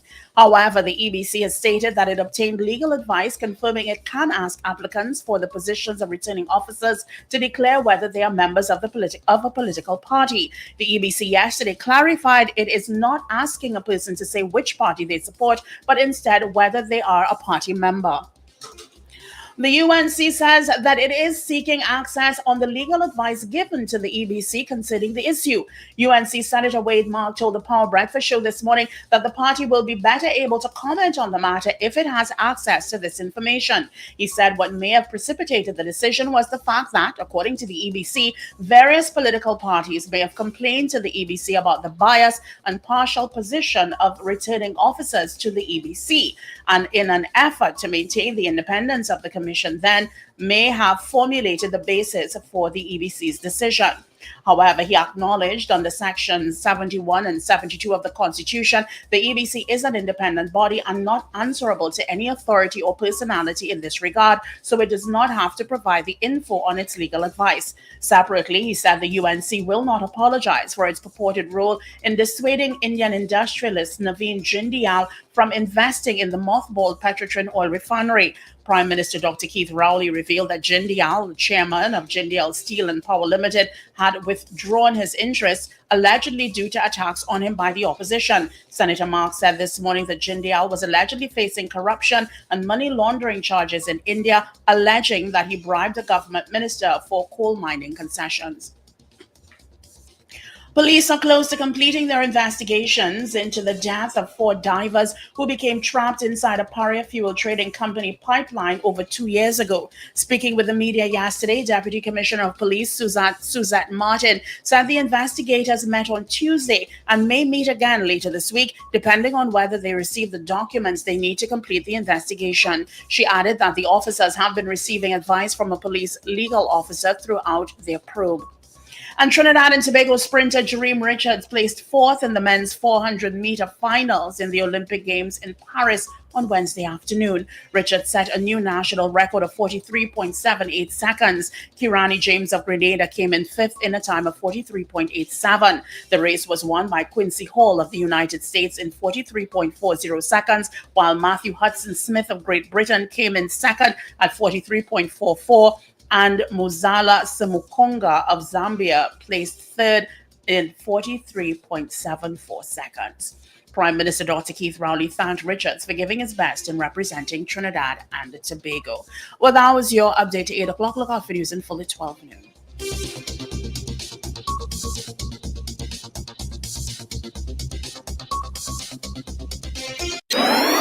Up to date and credible. Power 102 Digital.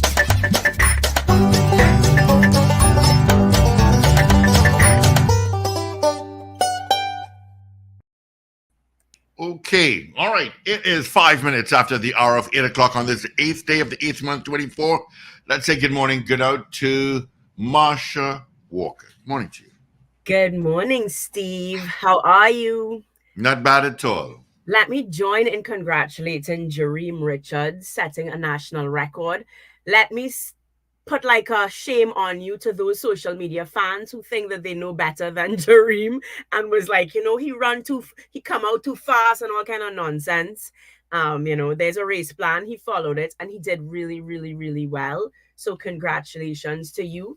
Congratulations to our 4x100 meter relay team, women's relay team. They did not go on to the semifinals, but to even make it to the Olympics is such a big feat. So again, to all these social media critics that want to talk when, you probably never even make it to our primary school zonals, congratulations to them. Portia Warren would have thrown in the shot put this morning. Again, congratulations for making it to the Olympics, but she did not qualify to go on to the next round. Keyshawn is throwing this afternoon, so he's throwing at 2:25 p.m. So set your alarms. He is in the finals. So we really want to look out for him. And big up to Ayana McLean and Rhea Richardson. Those are two names that we've not been hearing in the media a lot because they're not athletes in the traditional sense, but they are in the Olympics and they are from Trinidad and Tobago. So they are repping the red, white, and black in their own special way. Ayana was actually the field hockey umpire of the year last year, female umpire of the year. And so she's, doing really well in the Olympics as well. I want to bring in, before we get into homeschooling, we do have Kyle Taklalsingh, who will be handling the legal aspects of homeschooling and the Ministry of Education policy.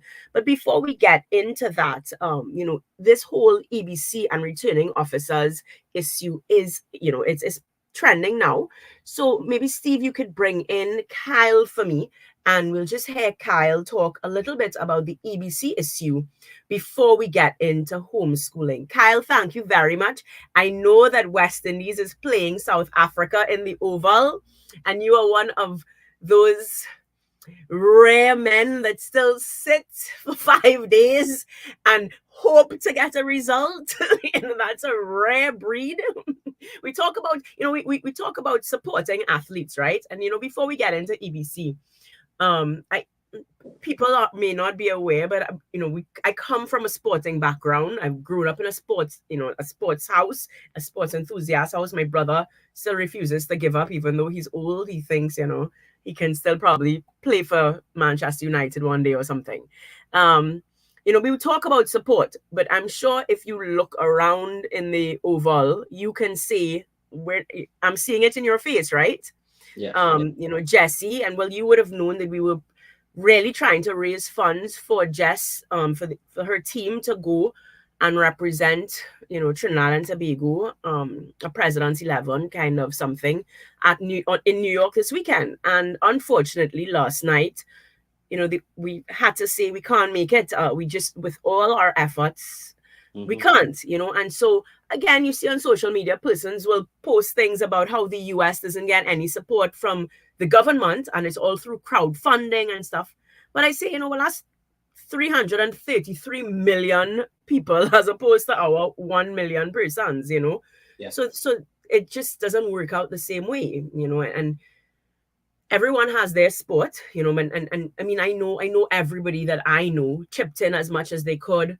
But again, when many of these family members, these girls don't come from well-to-do families, right? So, it's already such a sacrifice. It's already the village coming together just to get you the shoes.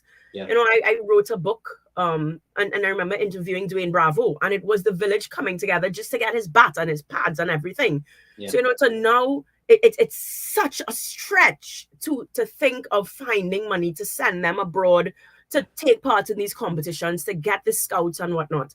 And when we say, well, we support, what nonsense. And if US could not have the government intervene, why can't we? And it's really from persons who are not in it and do not understand what it takes.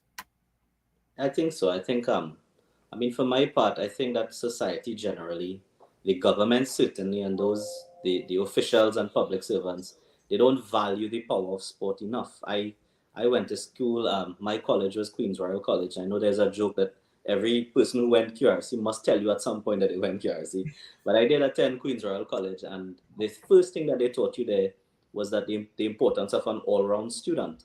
And you had to engage. The culture of the school was that you had to engage in some form of sport or extracurricular activity to develop you as a person. I mean, cricket, football, I did everything. Cricket, football, chess, ecology, debate, political, everything I did. And you found yourself lost at certain points, managing time, and then you sort of narrow down to the things you like, but you got good exposure. And I always say, and people sometimes criticize me for this, I always say that one of the better programs that the People's Partnership had was the life sport program, because it actually, and I was a part of that, it actually brought funding to people in communities that were riddled with crime, etc., to try and get young people out of sport. And I have no shame of saying that, because I read the audits, I read everything about it when I was doing the case, which we eventually won, so that I know what happened. And I think that it was a good program. Yes, there were some problems along the way, etc., but these things happen. But we have to invest in sport. We have to invest in young people, because that is the number one diversion tactic away from crime. If people are, and when I was a young lawyer practicing in a remand, I could say this now, I defended a lot of young men who got themselves caught up in drugs, firearm possession, etc. Young fellas, under the age of 15, under the age of 16 sometimes. And what they tell you is that, look, I got paid to just hold this for somebody, hold this for my partner, keep this there. I never really do anything with the firearm. And I always thought, if these guys were involved in some type of semi-professional sport, cricket, football, or paid a stipend, they wouldn't be accepting money from gangsters and gangs to do these illicit activities, get themselves in trouble, and then their life goes off on a whole different pathway. So I always believe very, very firmly in sport and investment in sport and investing in young people, even though there are no immediate returns, getting money to them so that they could participate fully in sport. I mean, I've always loved cricket. I've always loved Test cricket. But I do appreciate the value of 2020 cricket, because it has brought a lot of interest back into cricket. And it's a little more marketable, and cricketers can make their earnings there. But, I'm a bit of a Puritan in that sense. So I love the test. I love patience. I love seeing somebody block a ball for 3 hours until the bowler eventually gets them out. It's just something that I've always liked, So, well, you obviously have the gift of long suffering. But, you spoke about, so I don't want to big up, and I don't want to be accused of it being a UNC morning show, because I know that. No. But something else that the People Partnership would have done is the lighting of parks. Yeah. And I mean, I see that firsthand, because my girls play in Enterprise, which would be considered an at-risk community, a hotspot, whatever names you want to call it. And you see the benefit of the young men, because the football field is there. You have the basketball court. And they're playing late at night. If they're on a court, if they're on a football field, it means they're not getting in trouble. And they're able to do that late at night. Again, I heard you speak about, how these fellas get involved. And I posted on Facebook I think it was yesterday, or day before yesterday, where I was having a conversation. Well, he's not so young a man anymore. He's in his 30s. But he told stories of, Miss, I used to have $5,000 a day in my hand, cash in my hand. And, he was saying, one thing's hard now, right? And he would maybe reach out and he would ask and ask. And the fellas will say, well, you want to work for people, good for you, me and lending money. Yeah. And he's choosing to look for a $200 job here, washing a yard here.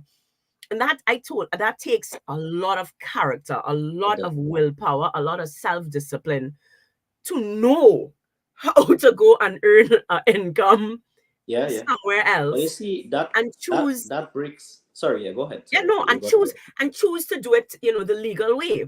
Yes. Which, I mean, we don't have, as you say, we don't, and the economy and whatnot. I mean, we have doctors and lawyers that are working in groceries, and while it's commendable at the end of the day, I mean, we were told you go to school, you focus, you get your degree, and now it's not matching, the rewards aren't matching the sacrifice. It's not, and just on that point, if you understand gangs, I mean, I've as a criminal lawyer in my early practice, I had to interact with on both sides, prosecution, because I advised the police and police officers on how to prosecute, and I also defended on the other side.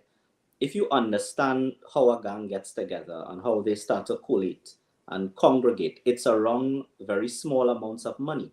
That's how they get their human resource. A gang can't exist without human resource. And what they're able to do is pay very small amounts of money to people who are vulnerable, who have nothing to do, no sport, no employment, to young men most of the times, no sport, no employment, and they're desperate and say, look, well, and then they think, well, it's low risk. I keep a firearm upstairs in my bedroom for this fella whenever I need it for a little $500 a month. Low risk, but I get some money in my hand. And eventually, when they're caught, they then get into problems. They then have to get bail. They then have to get legal representation. They then have to get money to fight the crime. And then they depend more and more on the gang for these things to be so. And they get caught. And then at some point in their 20s, and I've had several clients that I've represented from as early as 16 to 22, and many of them have died because I read about them in the papers. And it was unfortunate because I met them when they were very young. Some of them, and when I did the initial thing, they told me, look, I want to get into the protective services. I want to get into the fire service. I want to get into this. I had one who told me he wants to be a lawyer. He loves to argue. And all of them died by the time they were in their early 20s, early 30s. And I can't help but feel sad for that, because if there was some intervention for them where they could have broken that little cycle, get into something, even though you may have made a mistake or two early on, they would have been productive young men today. Yep. And we speak as though we all haven't made mistakes growing up, right? But I want this kind of conversation fits better into our homeschooling. So let's get EBC out of the way, because truth be told, persons say we don't want to get involved in politics, but politics impacts every single thing, right? Yeah. Who is at the helm, the quality of persons that we have governing the country, all of these things impact our daily lives. And if we couldn't see it with COVID and simple things as the beach and having proper online schooling and all of that, I mean, we should see it with crime. If you have incompetent persons, if you have persons who are self-serving, then at the end of the day, our quality of life, it impacts us. So talk to me a little bit about this whole EBC debacle. Break it down for us. Well, from what we don't have all the facts in the public domain yet, but I saw that this story sort of took root yesterday or the day before. It's an interesting one. It seems and it appears that the EBC wants to adopt a policy whereby it will determine or ascertain from returning officers or persons who perform a function on election day, on polling day, what are the political preferences. That's the broad outline. So everybody knows the EBC is an organization that runs constitutionally set up organization to ensure impartial elections in our country. To do that, they recruit people from the public. They're not permanent employees of the EBC, but everybody knows you could go, you could be a returning officer on the day, you get some pay, you could be a polling agent, etc., and you do these things for the EBC on temporary employment. It seems that political parties have complained that polling agents may have been aligned to specific political parties, and therefore we hear it all the time. We talk about PNM being, UNC, EBC being I have acted PNM. correct. I have acted as a lawyer for the United National Congress during since 2010 during elections when I was a few years old. I've assisted them in 2015. I assisted them in 2020. So I have encountered, I could say personal experience, I have encountered election agents. If I had to guess, I would say that, look, they were favorable to the People's National Movement. I have no compunction in saying that. And I also don't close my eye to the fact that there are also electoral agents or presiding officers who would be, United National Congress officers. Sometimes you see them there as well. So it's on both sides. I don't see the issue there. And that brings us to another constitutional point. Every single person in this country is entitled to a political preference. Nothing is wrong with that. And in that regard, I think the Prime Minister's statement was not wrong. Everybody has a right to a political preference, and you ought not to be discriminated because of that.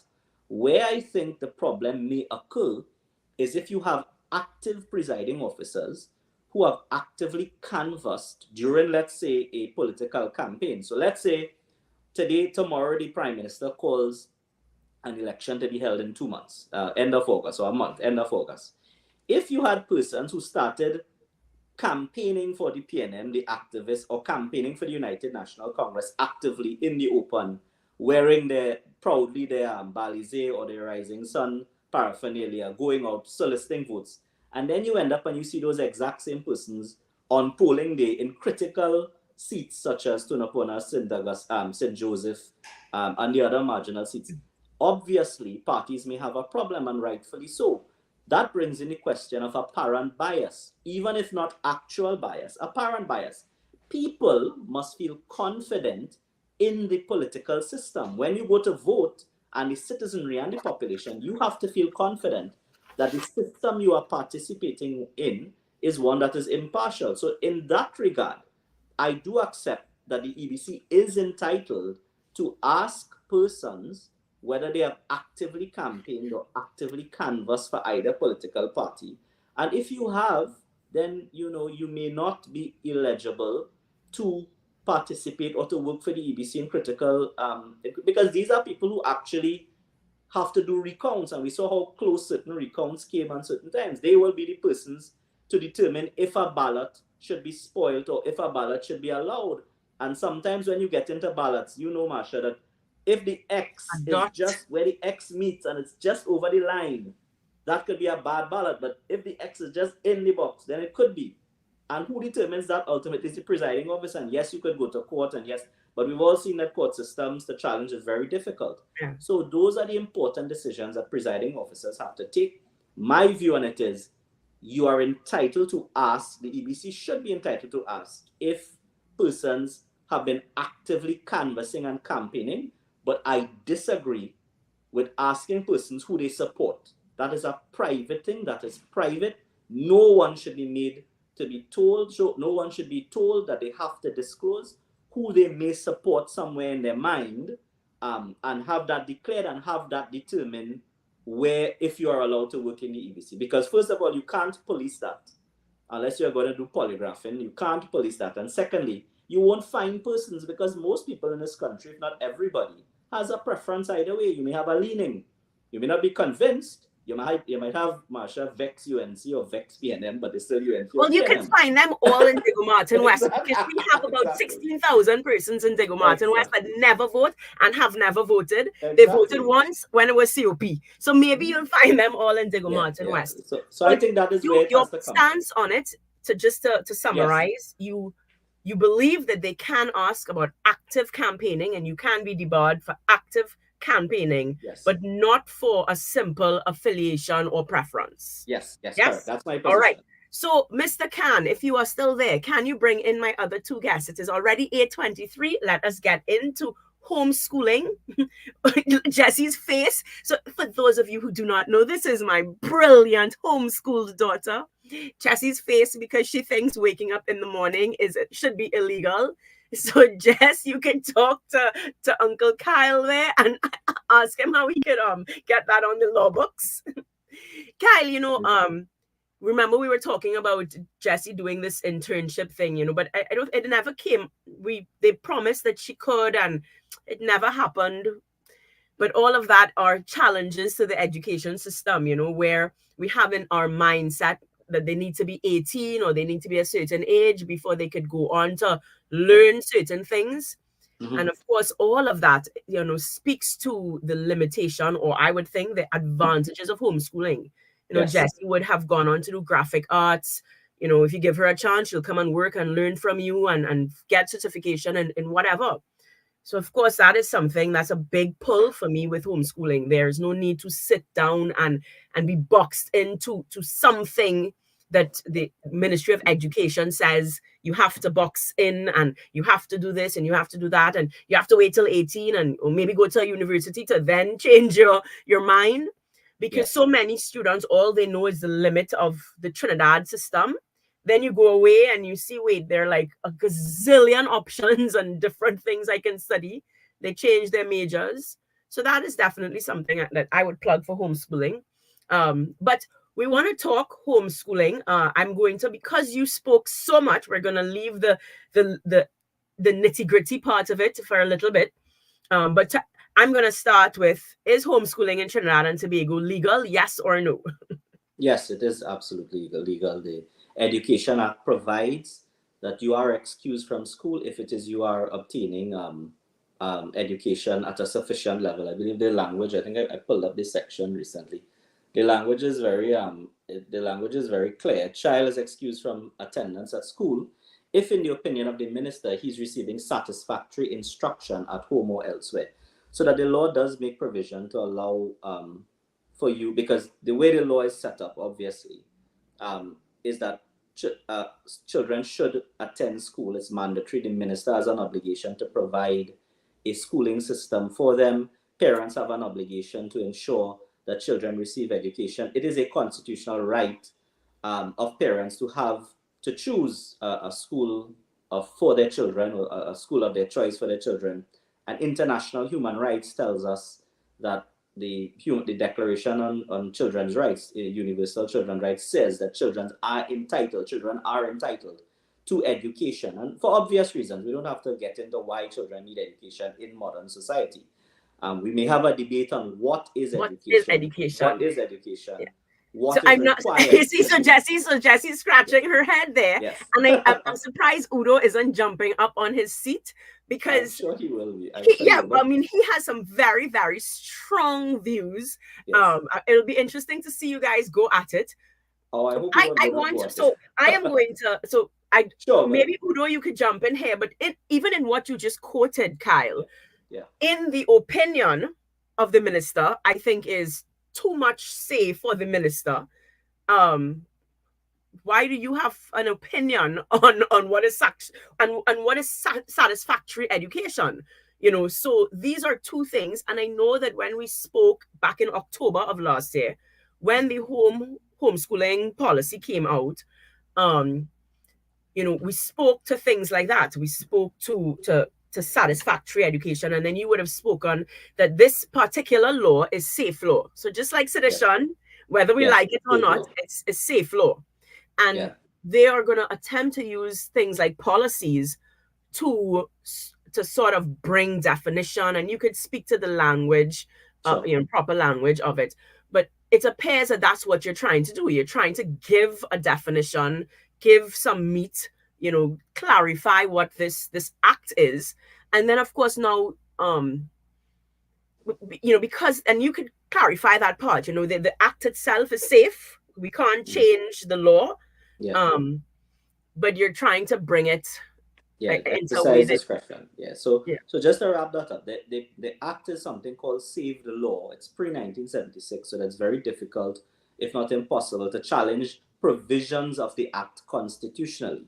But this act, like many acts of parliament, they give discretion to the executive to do certain things, and therefore in this case it has given the discretion to the minister to determine, in a sense, what is suitable education for you to be excused from school. That is not without remedy. The law has developed something called administrative law, what we commonly know as judicial review, where the courts can still police the discretion of the minister. So if the minister were to take leave of her senses tomorrow and say that the only satisfactory instruction is to learn Spanish, right? That obviously is absurd, and you would challenge it for irrationality. You would bring evidence to say, well, look, a person, from experts, to say that a person can't survive in modern society without knowing perhaps basic arithmetic, being able to read, right? So that you could challenge discretion on that, in that regard. The law allows the minister certain what we call deference, because she is the executive, but that is not to say that it is without challenge or cannot be challenged. And therefore, I think that is where persons who have difficulty with the homeschooling policy have to train their guns for now. Of course, there's a political solution. People have to lobby the minister, lobby their representatives to say the law has to be changed and given more breadth or more leniency towards homeschooling, and there's good reason for that. Schools now are riddled with crime, riddled with bad influences. Many schools, sorry, not all, but many schools are riddled with these things. There is a case to say that the curriculum that is being taught in standardized schools are no longer sufficient, no longer meet the needs of a young person, or don't prepare them well for the world. So there are arguments to that, to lobby politically and even legally for the policy to be quashed or changed or radically adopted so that homeschooling is given more breadth. But the other end of it is, well, it does have to be regulated, because while, Marsha, you may be a parent who is very interested in Jessie's schooling to ensure that she is a person, that she turns out a person who could function in society, there may be parents who simply don't do that and say, well, I'm going to keep my child home and I don't really care about what education they receive or not. So unfortunately, there are persons like that in society, and therefore there is a place for regulation and supervision. How much is a question where law meets politics, and it's very, very murky. I'm going to let Udo jump in here because I can respond to you all day, but I know that Udo would have a lot to say about this topic. Udo, jump in. I think you're muted. We're not hearing you, or something with your...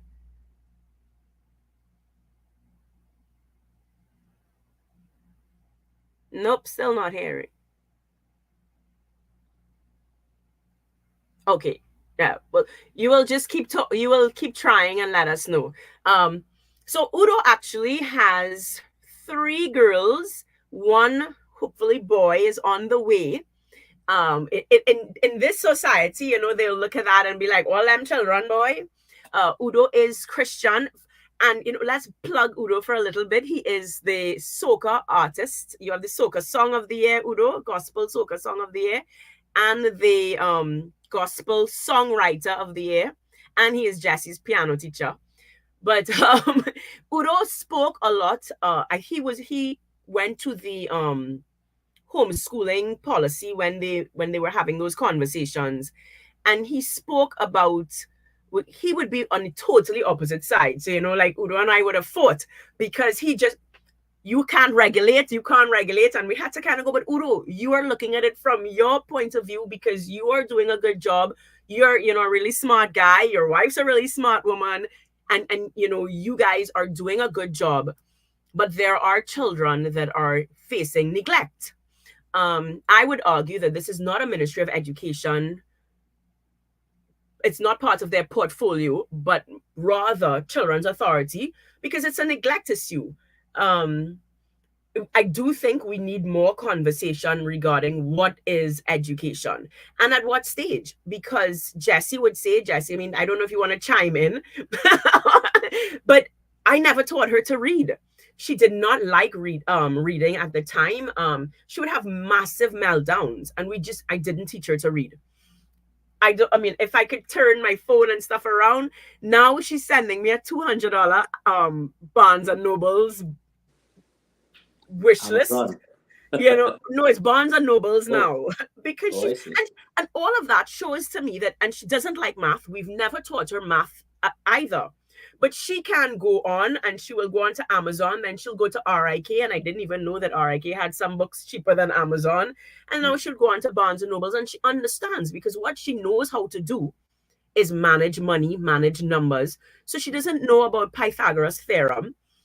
She does know about angles, even though we haven't taught it to her, because again, you play sports and someone will say, do a 90-degree angle, and she'll be like, Mom, what's that? And you know, she learns what she needs to know and stuff. And you know, I mean, she is an avid reader. She would read things I guess like how you would read, because you're a lawyer, so I'm assuming you could read like really a lot of things. You know, me, she would say, dude, are you struggling? Are you still on that chapter? And I'd say, I'm struggling. They don't have an audiobook. I think, I And mean, she but just reads. I'm not an expert, but I think the subject matter experts would say that different children, according to their different psychological profiles, etc., learn differently, and they're interested in different things, and you have to find a way to tap into what children are interested in and use that as the medium for learning. I mean, for And me, that's exactly it. my That's personal because she experience. started learning Exactly. through recipes. That's how she understood fractions and stuff through recipes. And then WhatsApp. So she was not allowed to voice note me, and I would not voice note her. And even now, she's not allowed to use shorthand and young people language and whatnot. So I would say, dude, where are your punctuation marks? And she said, I'm on WhatsApp, dude. I'm like, I need to know. Like, I need to know. And that's the only way I'm going to know, right? So we have a sort of, we have a radical way, I guess, of doing English. But I want to know, are you putting commas? Are you putting caps locks? Caps where it's supposed to be, full stops, all of those things, right? And then even we're Christian. Some will say, similar to Udo, I guess, the radical version. I don't know. I call it the biblical version. I was going somewhere with that thought. Oh, right. So in studying the Greek and, so she's doing some Latin now and stuff like that, you have to actually understand language to understand, well, what is it that he's saying? The noun, the gender, however the Greek works, the past participle, and all sorts of things. So even in her study of theology, you get a lot of study of English without studying English, know? It happens. I mean, for me, it was cricket. I didn't like reading very much when I was younger. You can chime in at any point in time to let us know that you are working, right? Yeah. No, we're still not hearing you. Not hearing you, yeah. Oh, no. Listen, Udo would have brought some kind of things to make our conversation go controversial. Because I'm sure. Even Jessie was saying, Mom, if I say enthusiasm. this, I see the enthusiasm. Yeah, Jessie was saying that, Mom, if I say that, I feel like your show will be very controversial. Well, so I would love for Udo to join in. Come on, Udo. Find a mic. Maybe you could try your phone. Nope. Are the girls sleeping? Is that why you have it stuck in your ear? Well, maybe just pull the whole thing out and just talk and see. Just talk and see, man. Nope.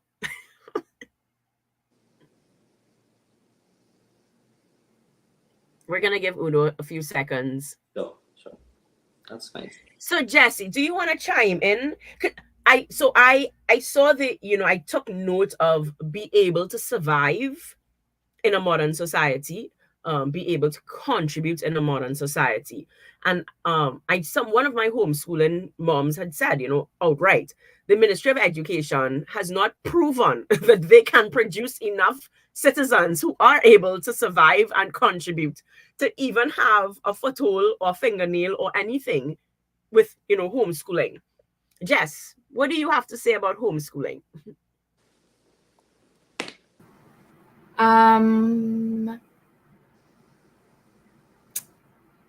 Socialization. Let's talk socialization. Yes. Because I think that's the first question that a lot of people ask, like, how do you socialize? Jessie, do you have friends? Too many. Too many. I think that's a very common question, probably the most asked question as a homeschooler. My other homeschooling friends, who you just come across or just meet up, right? People who are homeschooled, I think that's the most common question. How do you socialize? Do you have friends? You're just going to be alone for the rest of your life? No, that is very inaccurate. You could walk down the street, right? Sarah's a perfect example. Sarah's my little sister. No, any toddler is a perfect example, right? They don't need to make friends in school. They will walk up to somebody, say hi, and now you're my friend, right? So I don't think that you need to meet somebody in school to be friends, because even after you graduate school, right? Then theoretically after you graduate, how are you going to make any friends, right? Because you're not guaranteed to have friends from school. Like, they're not guaranteed to come with you through the rest of your life, right?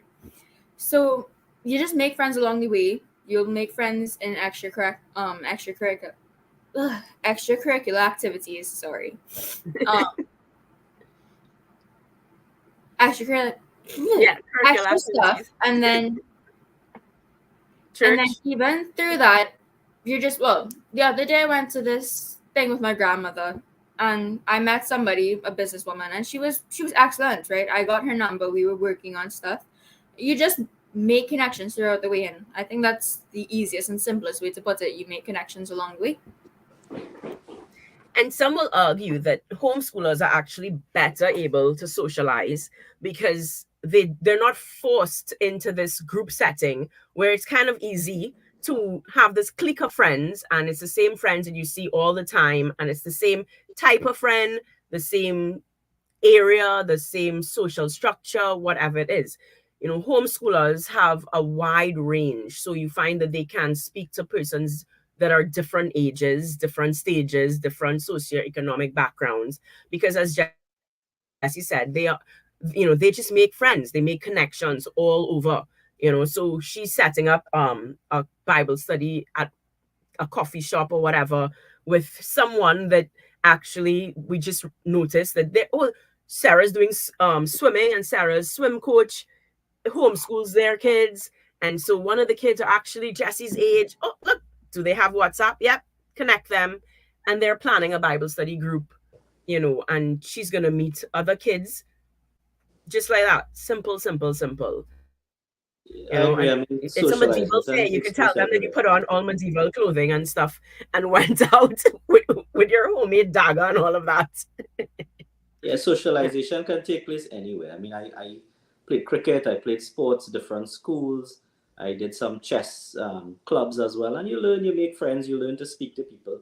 And of course, schools do also offer that. I made some of my best friends for life in the college where I attended, and tertiary education, etc. So it's a mix. There's no formula, no single formula to achieve successful socialization or education, in my view. As I said, I do see a role that for government in ensuring that that all education of children are regulated or supervised to some extent, minimum standards at least. I do see an argument for that. It may not be agreeable to all, but you have to consider the consequences. If a child is not properly socialized, that child may very well become a risk to society later on. He may turn to a life of crime because he can't get a job. He may not be able to do this. He may be poorly psychologically socialized, and maybe violent, etc. I don't know. I mean, there are experts who say that. But certainly there is an argument that government does have to look at it and at least set some standards, some minimum standards, or at least ensure that, children aren't being abused or taught the wrong thing or being radicalized. I like the word radicalized. And Udo, Udo says that he's there. Steve, can you try to bring Udo back in? Mm-hmm. He says he's trying to get back into the conversation. So the reason I ask, you say radicalized. Yeah. And this is where it gets controversial. Someone put on, I'm in politics, right? So they're going to try to politicize anything that they can and weaponize anything that they can. And I saw this happen 2 days ago. It actually happened in 2020, Marsha, stop sending your child to school, you're being illegal and whatnot, and because they will use anything. So, Marsha does not send her child to school. Marsha doesn't teach her child English. Marsha doesn't teach her child math. And I had made a comment actually about evolution, because I actually speak to others who, Christian parents, and for me, it's not just this is my home, right? It's not just about homeschooling, but it's about offering a Christian education. That's what I see in the Bible. We see in the Bible that you are supposed to meditate upon the law of God day and night. So it is my conviction that you cannot be in a secular school. That would be where, the Roman Catholic. So we're not Roman Catholic, but that would be, and well, you represent, I think, the SDMS, right? So, and, so you see the benefit of having schools under your denomination where you can, have that religious education based on your belief and stuff, rather than a simply secular education that does not point to, so for us, education must point to the gospel. you would be able to speak to how a Hindu school would be set up. But that is the aim. So it's not just a matter of homeschooling, but it's a matter of Christian education. So throughout the day, we are doing more than just, teaching them. Okay, Steve, he's stuck backstage. He can't get back in. Is anybody there? Let Udo back in. Oh, Lossie. So you see, what we do is point every day to the gospel. So it's not just a matter of behavior, behavior modification, but why are you learning what you learn? So I would, when persons, the whole whether the Paris Olympic, the opening ceremony was mocking Jesus and whatever, I sort of came out on the opposite end. They said, if you ask me, evolution mocks the creation account. So if you believe in the creation account, and if you are convicted that, the Genesis account is true, then why would you have your child sit in an education system that will not teach them the creation account? And when I posted that, I saw persons come on saying Marsha's trying to radicalize, indoctrinate her child. And that is where the conversation can go out of hand, because then, I'm not gonna pretend the Bible speaks about homosexuality. I will tell you, but the Bible speaks about fornication, and the Bible, and Bible speaks about greed, and the Bible speaks about gossiping, and the Bible speaks about all these different things. But if there is a certain agenda, and on both sides, because, I thought that whole Olympic, the Olympics, somebody with an agenda made a tweet that was misinformation, and it went crazy because one side had an agenda. So whichever side it is, what we see are these agendas being very divisive, being very hateful. And that is the worry for me. Omar Abdullah, he's an activist, I'm not sure, right? So he would have spoken, and he put out a media release this morning because you see, so in the October conversations when the policy came out, he was very vocal. At the time, he spoke about the Samoa agreement. A few countries had said that, they don't believe that. I think it was Grenada that came out and said, any economic policy should not infringe on our moral stands and stuff. And so a few countries did not sign on to it because they felt as though it overstepped. Omar would have come out and said, he has a problem with it because these things will then lend itself towards comprehensive sex education, etc. And he thought that we must be protected, our education system must be protected against those things. And if you use the policy, and it wasn't just the homeschooling policy, but it was the education policy, right? And as you spoke about, the education policy is trying to bring definitions towards the Education Act. So he was very vocal and against the education policy because he thought that in line with the Samoa agreement, they were paving the way to teach things that he thought were not supposed to be taught in the education system. That's for home.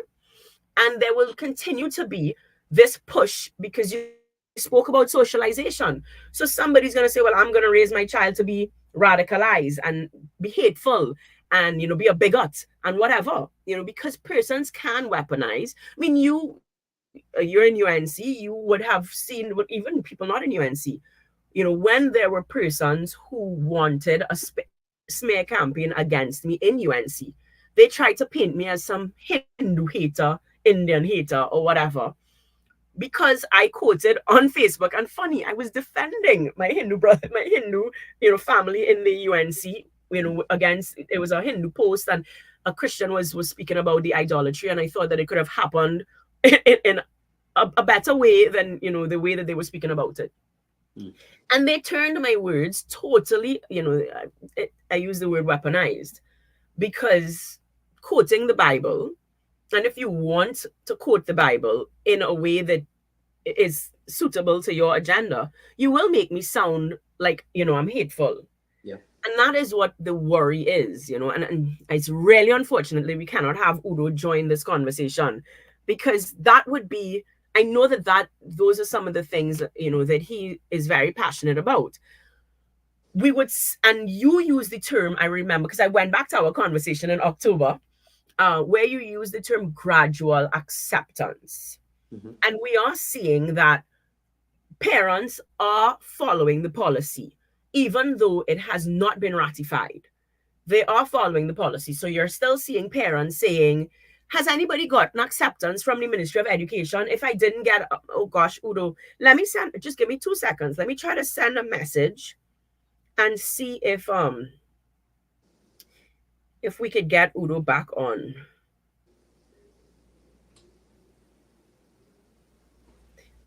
I guess. Are stuck backstage. Right. Udo, I've sent a message. It's very lame, Udo. Right, because you're seeing now that parents are saying, so what am I supposed to do? Because school starts back in September and I haven't gotten acceptance. And, I chime in and go, you don't need acceptance. If you want to homeschool, just homeschool.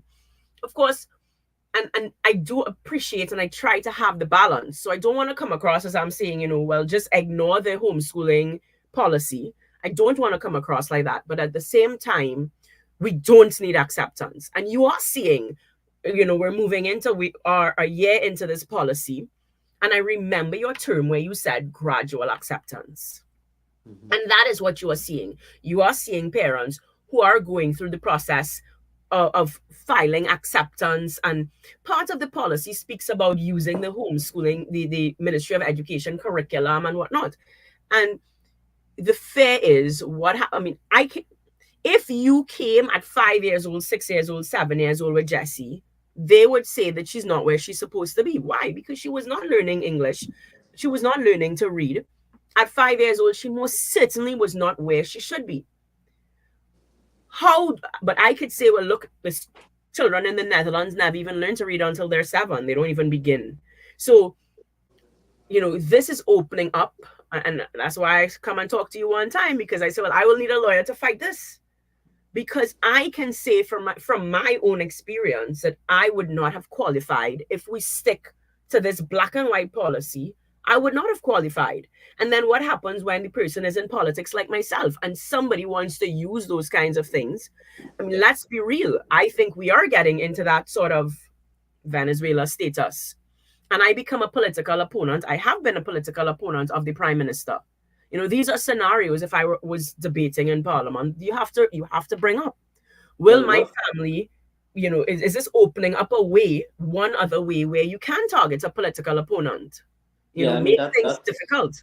That's always a concern. I often am concerned with things like that myself. But in terms of following the policy, etc., my advice generally, I don't have the specifics of anybody individually, but the law does say that it has to be satisfactory.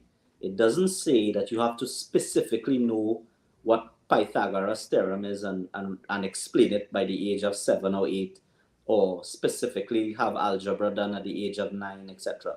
There aren't those specifics. So what is satisfactory is certainly open to interpretation. And I think how the law would come down on it is if we are able to bring some type of expert or persons in education to say, well, look, a child, and you gave a good example, children in Netherlands and I believe France as well, they don't get into that type of formal, curriculum-based learning until very late in their lives. I know we often say that we are ahead of American students, but the American education system is doing arguably better than ours because they're churning out persons who are innovating around the world when compared to Trinidad and Tobago. And that's not to derogate Trinidad and Tobago at all.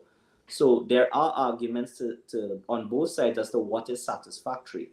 The point being that as long as, in my view, the way that it should be interpreted is as long as you are receiving education to a certain level that allows the child to adapt and function in society, then I think you're fine. And certainly as long as the education that is being taught at home isn't quote unquote something that is dangerous, like, not to be radical, if your home education is we're going to teach you how to make bombs, right? Certainly the ministry has to get involved, or the police, for instance.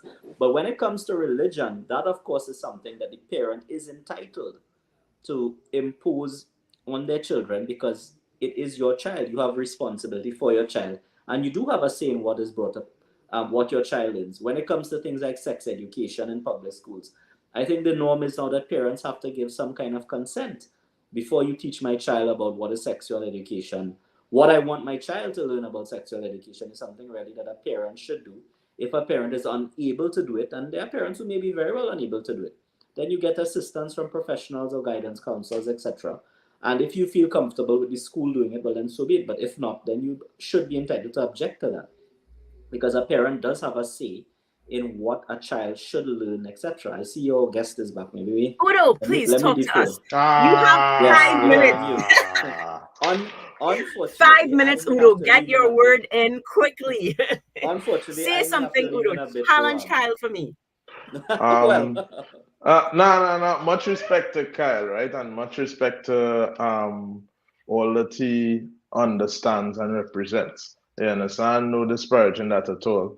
From a Christian perspective, Udo, are you going to would... say that you went to CIC? Because he started off saying he went to QRC. No, well, you see, people from CIC don't need to say they went to CIC. I win the debate already then. That's People are just end up figuring that out along the way. But the thing about it from a Christian perspective will always be a matter of, like, who says? When we make statements like, okay, well, we must have this, or this is completely unacceptable, or this is satisfactory, my question is going to be, according to what? According to who?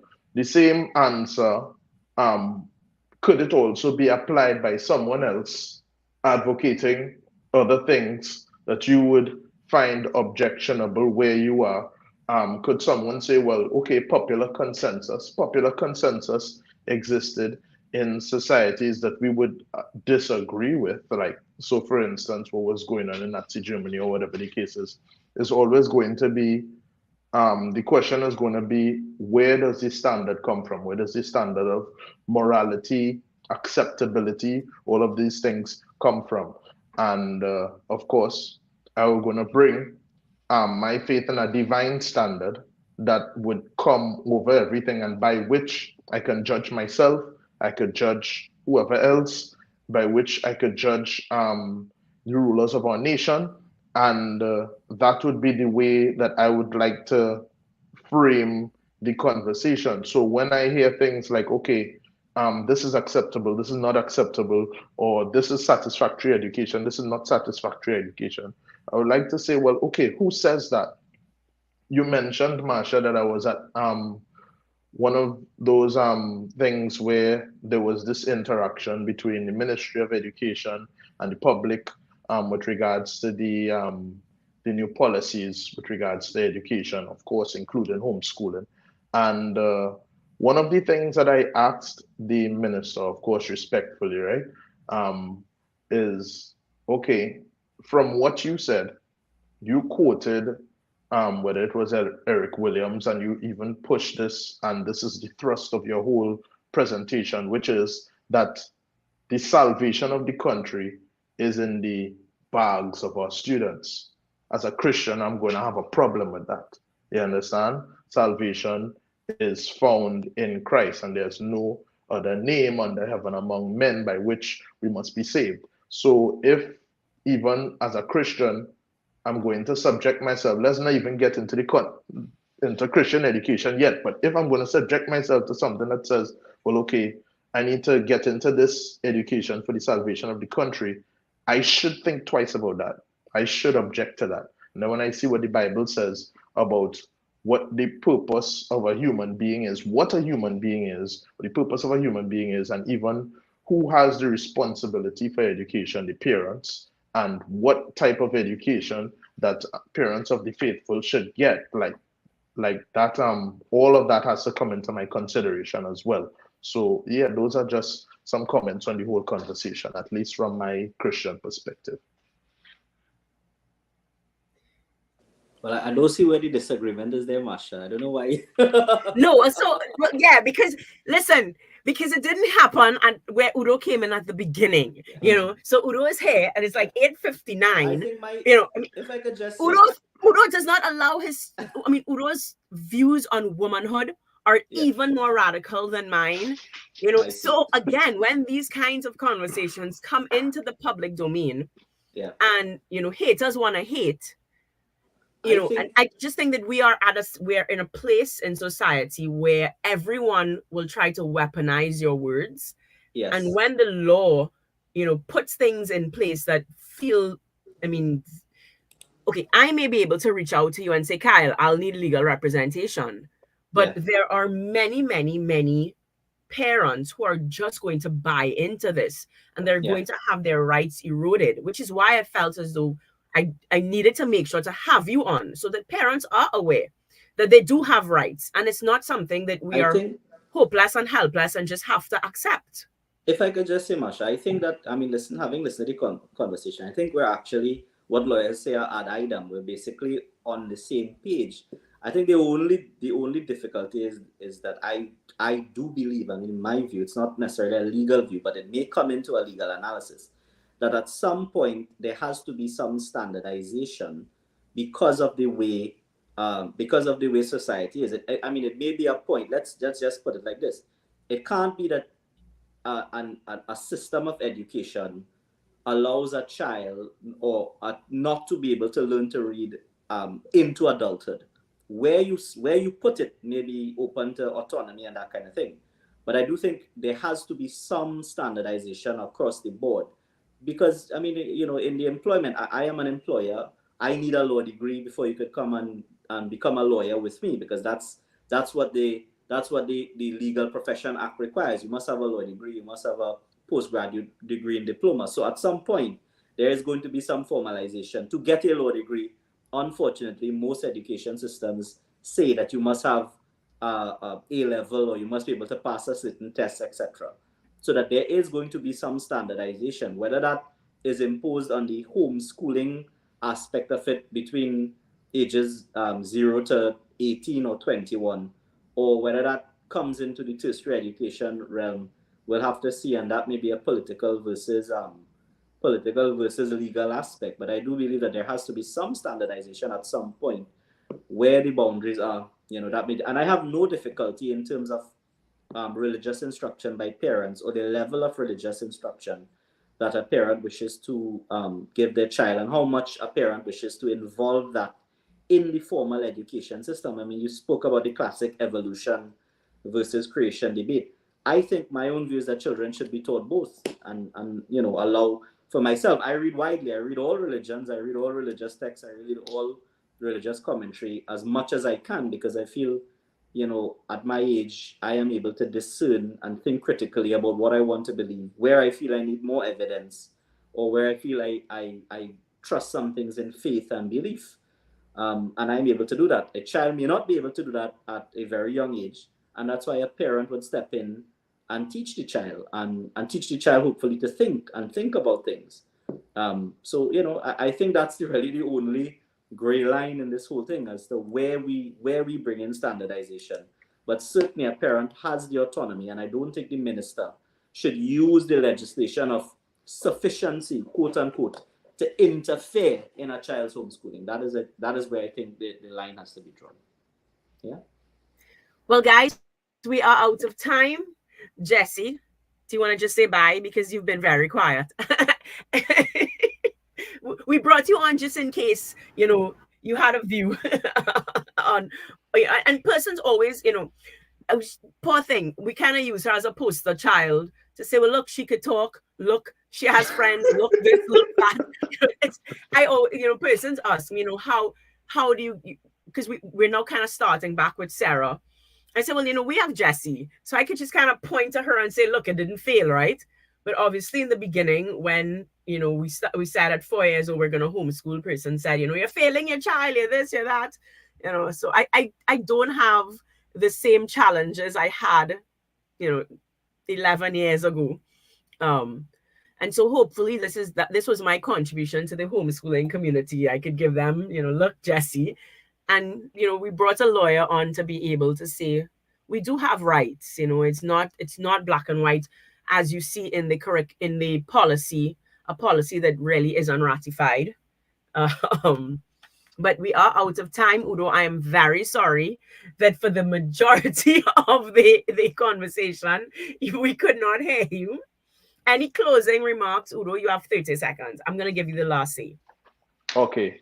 With regards to regulation, I would basically also ask again, by what standard? I can see that my friend Kyle here, he's also saying, well, you know, that's where we get into the weeds, you know. I would say that if we're able to stick with God's word, we would be able to stick with things that, and of course, this is coming from a Christian perspective, things that we know, which is that the parent is responsible for this. And so we charge the parents with the responsibility, and we deal with these things, the fallout from these things, even from a political standpoint. I'm always going to advocate for God's word.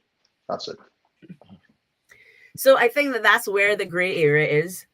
Where, at what stage, how much regularization? That's not the word. Yeah. Regulation. Yes. Jesse, I had one of your moments. Okay, guys, thank you very much. Kyle, enjoy cricket. I hope it does not get rained out today. Hopefully not. Thanks a lot. Take care, guys.